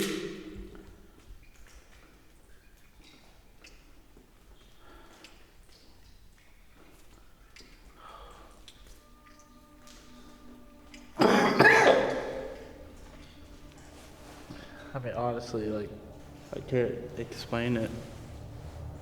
I just, like, I don't know if it's spirits affecting me or what, but it was like out of nowhere.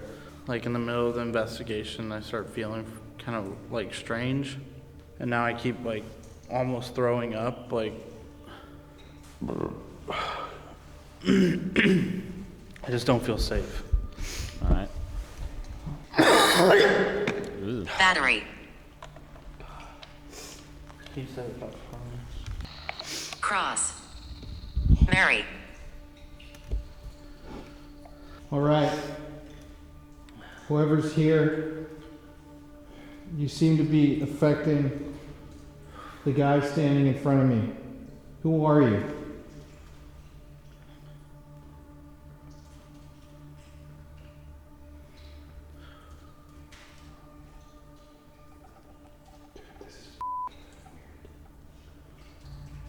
Who are you?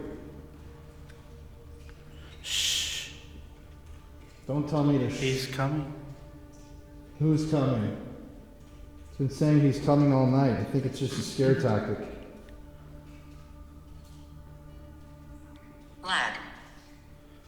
Smell. Find the bodies. Who's affecting Connor right now?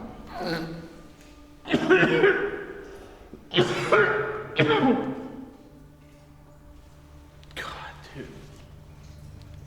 Who's affecting Connor? Please I tell move me. things.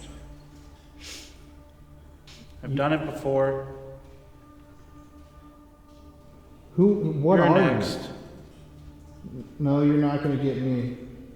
Ugh.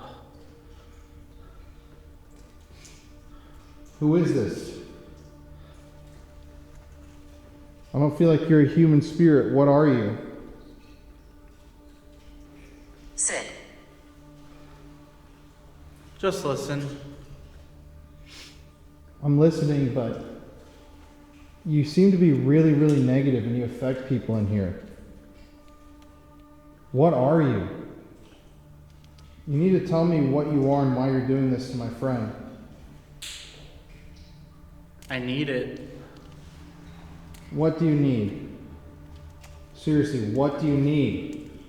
In the name of God and everything holy, the name of our Creator, higher power, I demand you tell me who you are. Fall.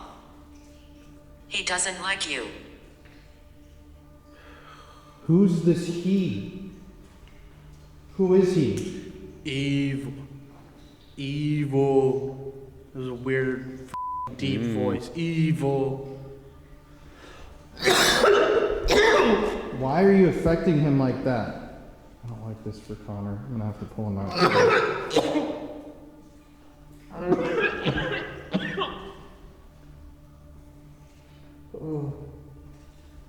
What are you? What do you want? Why are you making him feel like this? Oh, God. Seriously. Can you help? I just asked what I can do to help you. What can I do? Go now. You just want us to leave? I've been here 1,000 years. So you're like an ancient evil. Uh-huh. God. Look, I'm here. Okay, you're here. But who or what are you? You're an ancient evil? Do you not have a name? Dude, I feel like something's coming. Can't let your name slip, otherwise you can control it by name. I don't know about you, but I have this, like, really weird feeling about right here. So the one thing we can do for you is to just leave? You just don't like that we're here talking to you?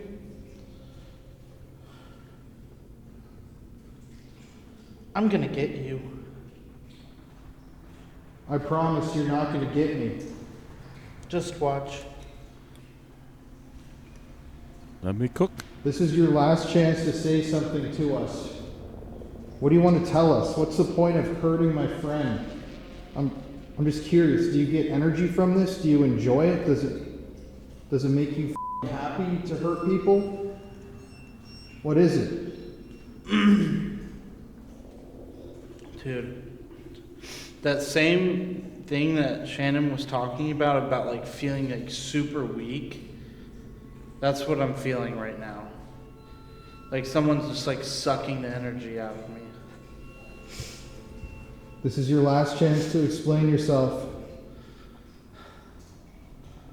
I'm here. Scream.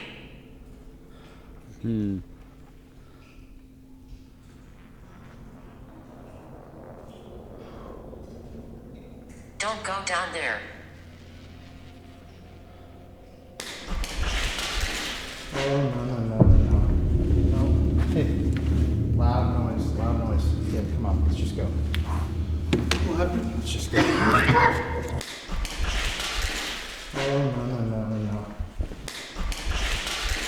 Oh, no. Oh, no. Hey, we'll get outside. Get out. That That came from nowhere. There's nobody around. Something got yeeted at him, though. Sorry, my eyes keep looking way too far down. I think the... Getting a little out of sync. This Estes method had to be one of the most disturbing ones. It was I've quite ever eerie, done. yes. I mean, just the feeling of sickness, it honestly felt like I I was didn't like, make it any better, yeah. while I was doing it. I mean, never really felt like that in my life, where like it was like a state of panic mixed with just like a very sick feeling.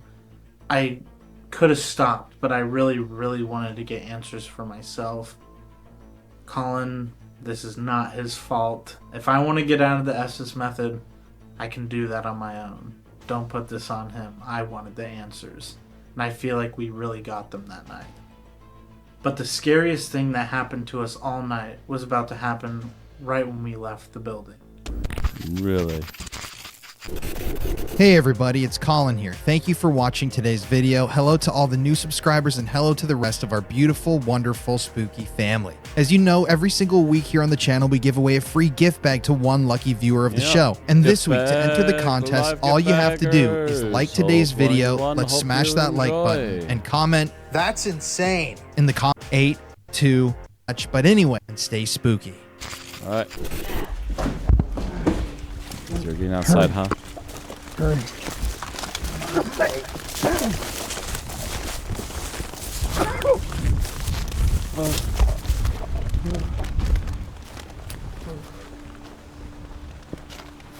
Wait.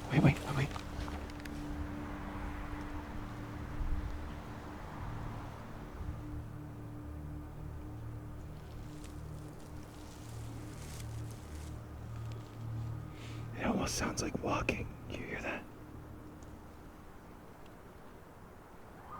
Oh! No. That could have been ammo, but I wouldn't take chances after all that either. Here, take this. Please take this. Please take that. What the fuck, bro? What the fuck, dude? Let's just, dude. God damn it. Can you see? Where the fuck are we? Wait, is it over? Is this the right way? What the fuck was that, bro? It sounded like that was like a fucking fucking banshee. Dude, what is that, bro? Wait, where the fuck are we? Just go right. Is this the correct way? Yeah, go right. Are you fucking sure? Yeah. Oh no, it's not. Look at me, that's the gate, bro. Yeah. No, we didn't. Dude, no, it's not. We didn't come in through this way. You sure? No, it's the fucking gate. No, it's to the Dude, left. it's not. The gate's over. Let's get the fuck out of here, dude. No, thank you. No. Okay, so everybody, we just heard a. That was a harrowing sound. Oh my god, that was the scariest fucking moment of my I still am not life. convinced it's not an animal, but it was. Oh, no. No.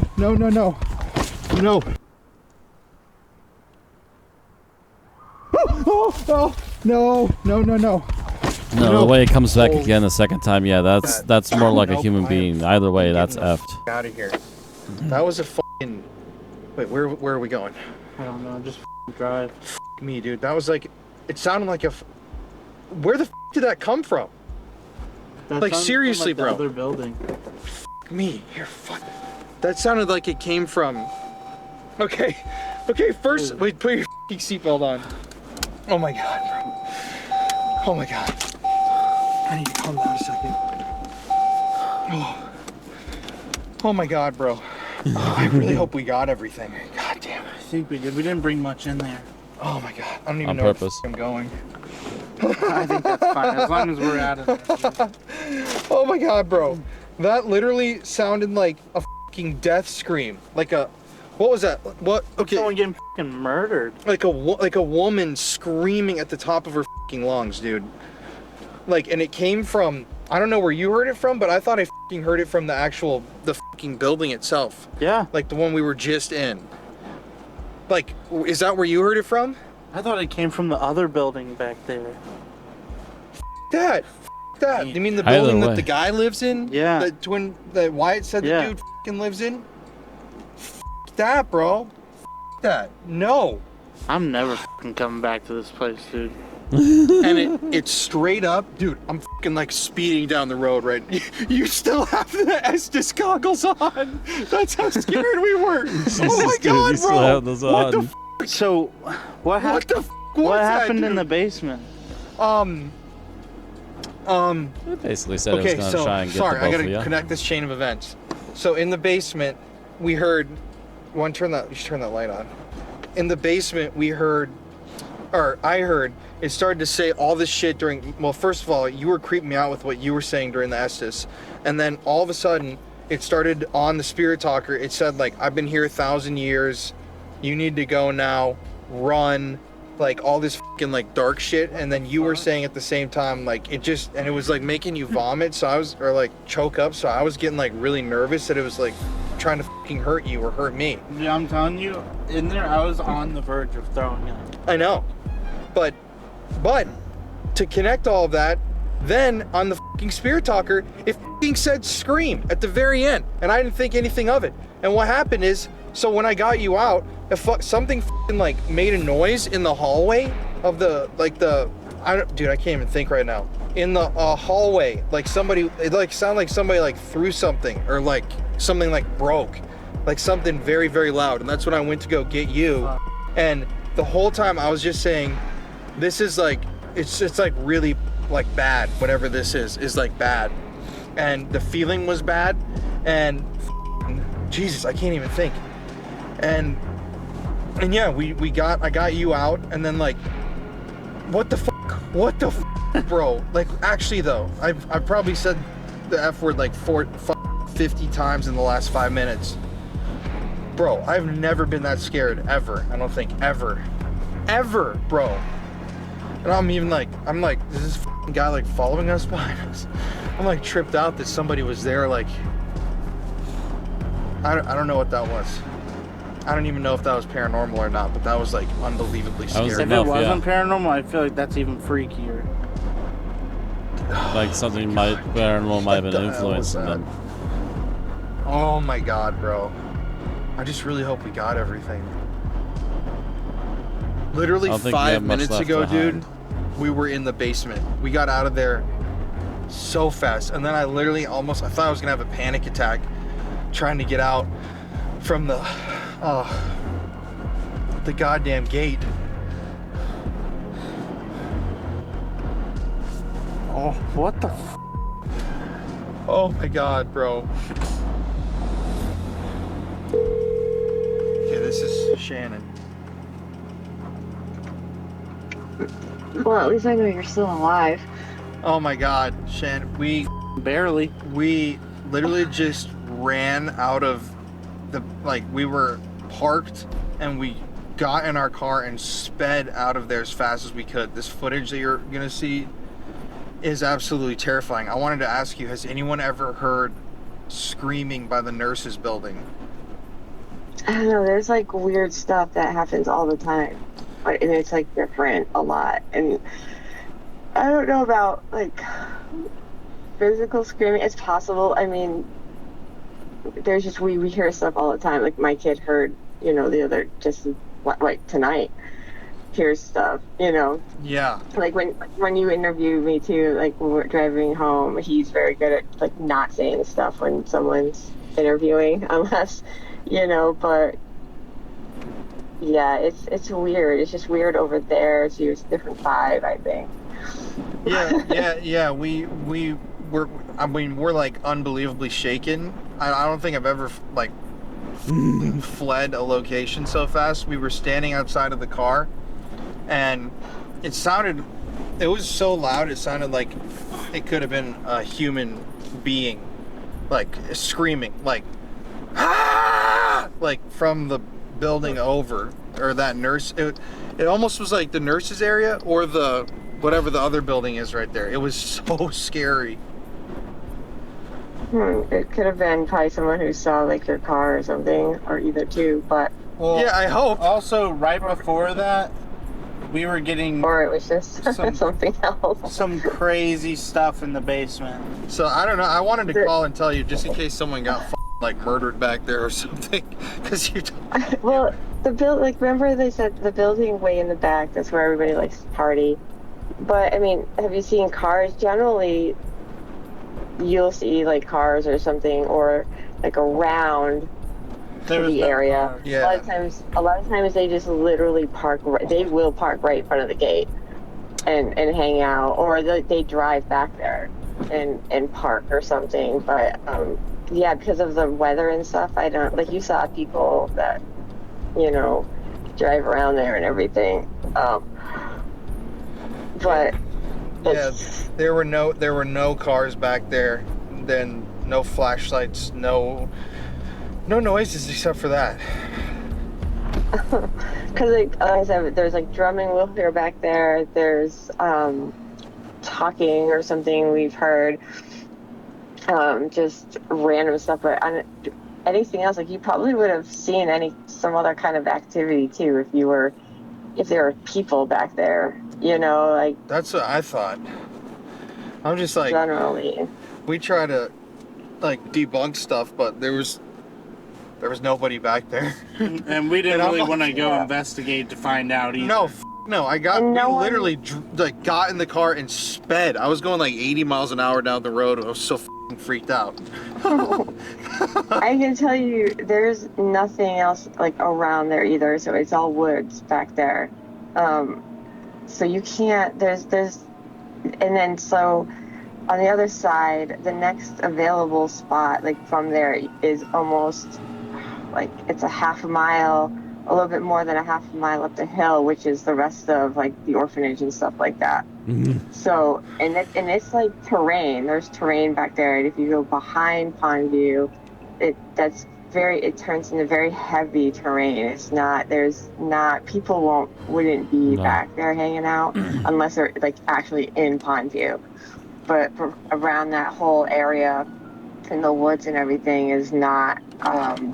Nobody would be back there for any reason. There's nothing to do, which is why we joke around about like how Tyler, like we hear so much stuff that Tyler and I wanted to go and camp out and see what was actually going on back there. There's growls, like there's just weird stuff. So the next morning, I woke up.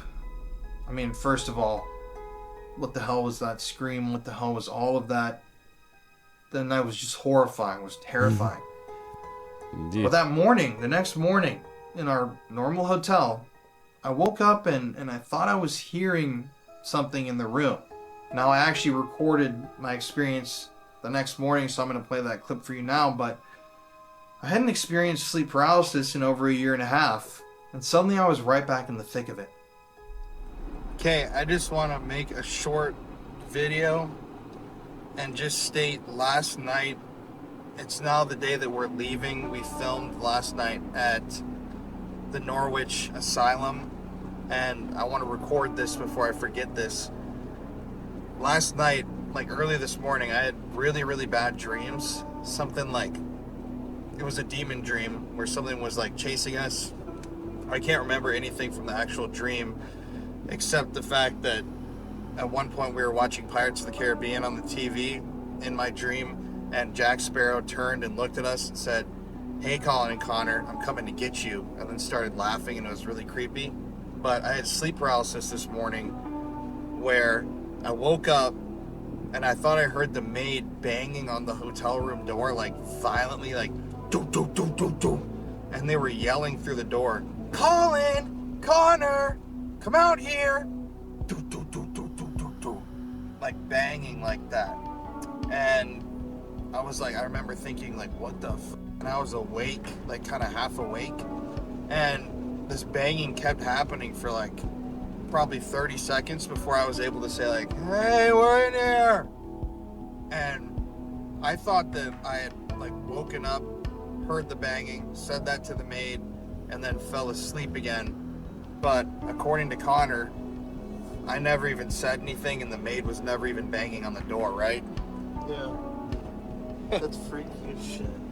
Yeah, so that's a little bit That's creepy. yeah, that's I totally thought very that the kind banging of. was real, and I had just imagined the voice, and I thought that I had woken I think up you and were. screamed I'm out. not sure if it was. But none of that even happened in the first place. So Yeah. I don't know if something followed us from the Freetown Forest, from Norwich Asylum, or what. Yeah, I'm not sure if that's But so much that's a as very you're creepy having side note to end this trip on. the issue, hope or that if you were whatever just having a followed nightmare us of it or and was trying to that get assumed through that you were and awake. causing me to have sleep paralysis stays here. Yeah, it's sleep paralysis. I don't know that so much sleep paralysis as much as you were having a very interactive nightmare. Well, to the airport we go. Yippee away.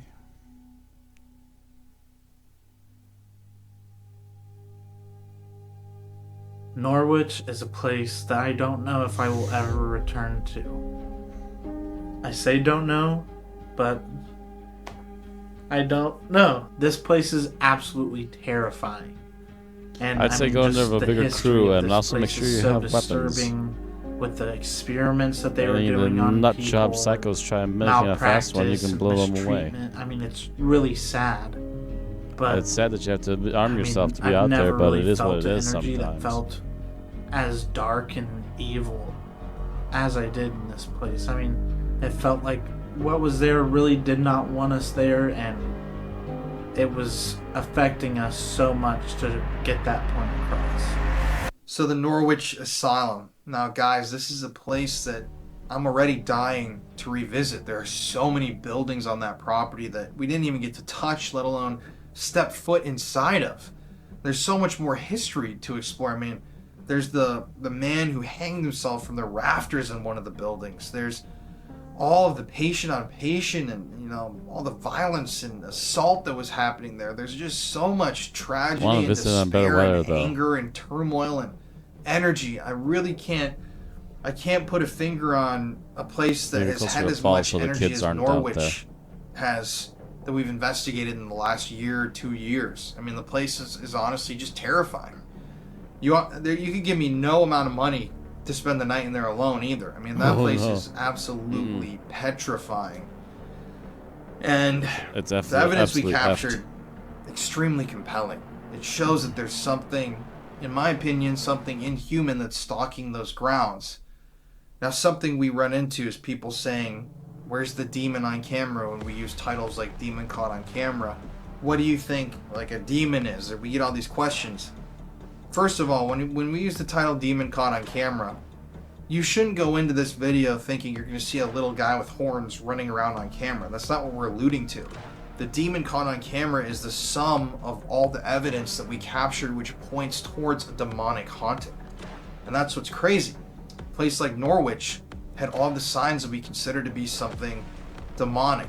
It won't tell us its name. It's physically affecting us. It's making Connor almost vomit. We're hearing inhuman screams at the very end, whether that was a real person or a ghost, we don't know.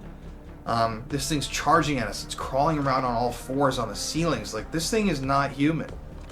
And with the amount of time that this place has been abandoned, who knows what kind of rituals or other sorts of things may have happened there. And who knows, maybe all this history, this terrible history, just combined this energy imprint to make this conscious, dark, demonic being. You see, to me, a demon is not a demon from the Bible, like with horns from hell. To me, a demon is a blanket term that can be used for what I like to call non-human negative energies. Energies that we know are not human, that we're interacting with, that you can feel are not human, that give you evidence that points to it not being human, that's conscious. Energies that like to scare you, to attack you, to steal your energy. And that's what this was at Norwich. Quite a bit of terrifying activity through and through. But yeah, I'd love to go back in the future. Be sure to let me know what you thought of this episode in the comments section, because I personally thought this whole video was batshit insane from the moment we got there. Wild stuff. Thank you guys for watching, and yeah, stay spooky. Have to tune in and listen. There's some weird stuff going on in that background, in that basement in particular. True crime documentary next week. Woo! Let's go. Next Tuesday, true crime documentary from the Paranormal Files. All right, that's going to be it for tonight, folks. I hope you all generally enjoyed. You'll find the links to this original episode in the description below. Go check out their channel. Pretty good stuff. Also, if you're interested in checking out more of my content, do have a look around. You can also find outside the reactions to paranormal things here. You can find music remixes. You can find video game content. We're hoping to get back into a bit more of it now that we're finally almost ready to be caught up. I just need to catch up on like 3 more reactions, and then we'll be in the clear for the rest of the week. So knock on wood. If I can keep on task, we should be able to actually get that going by the weekend.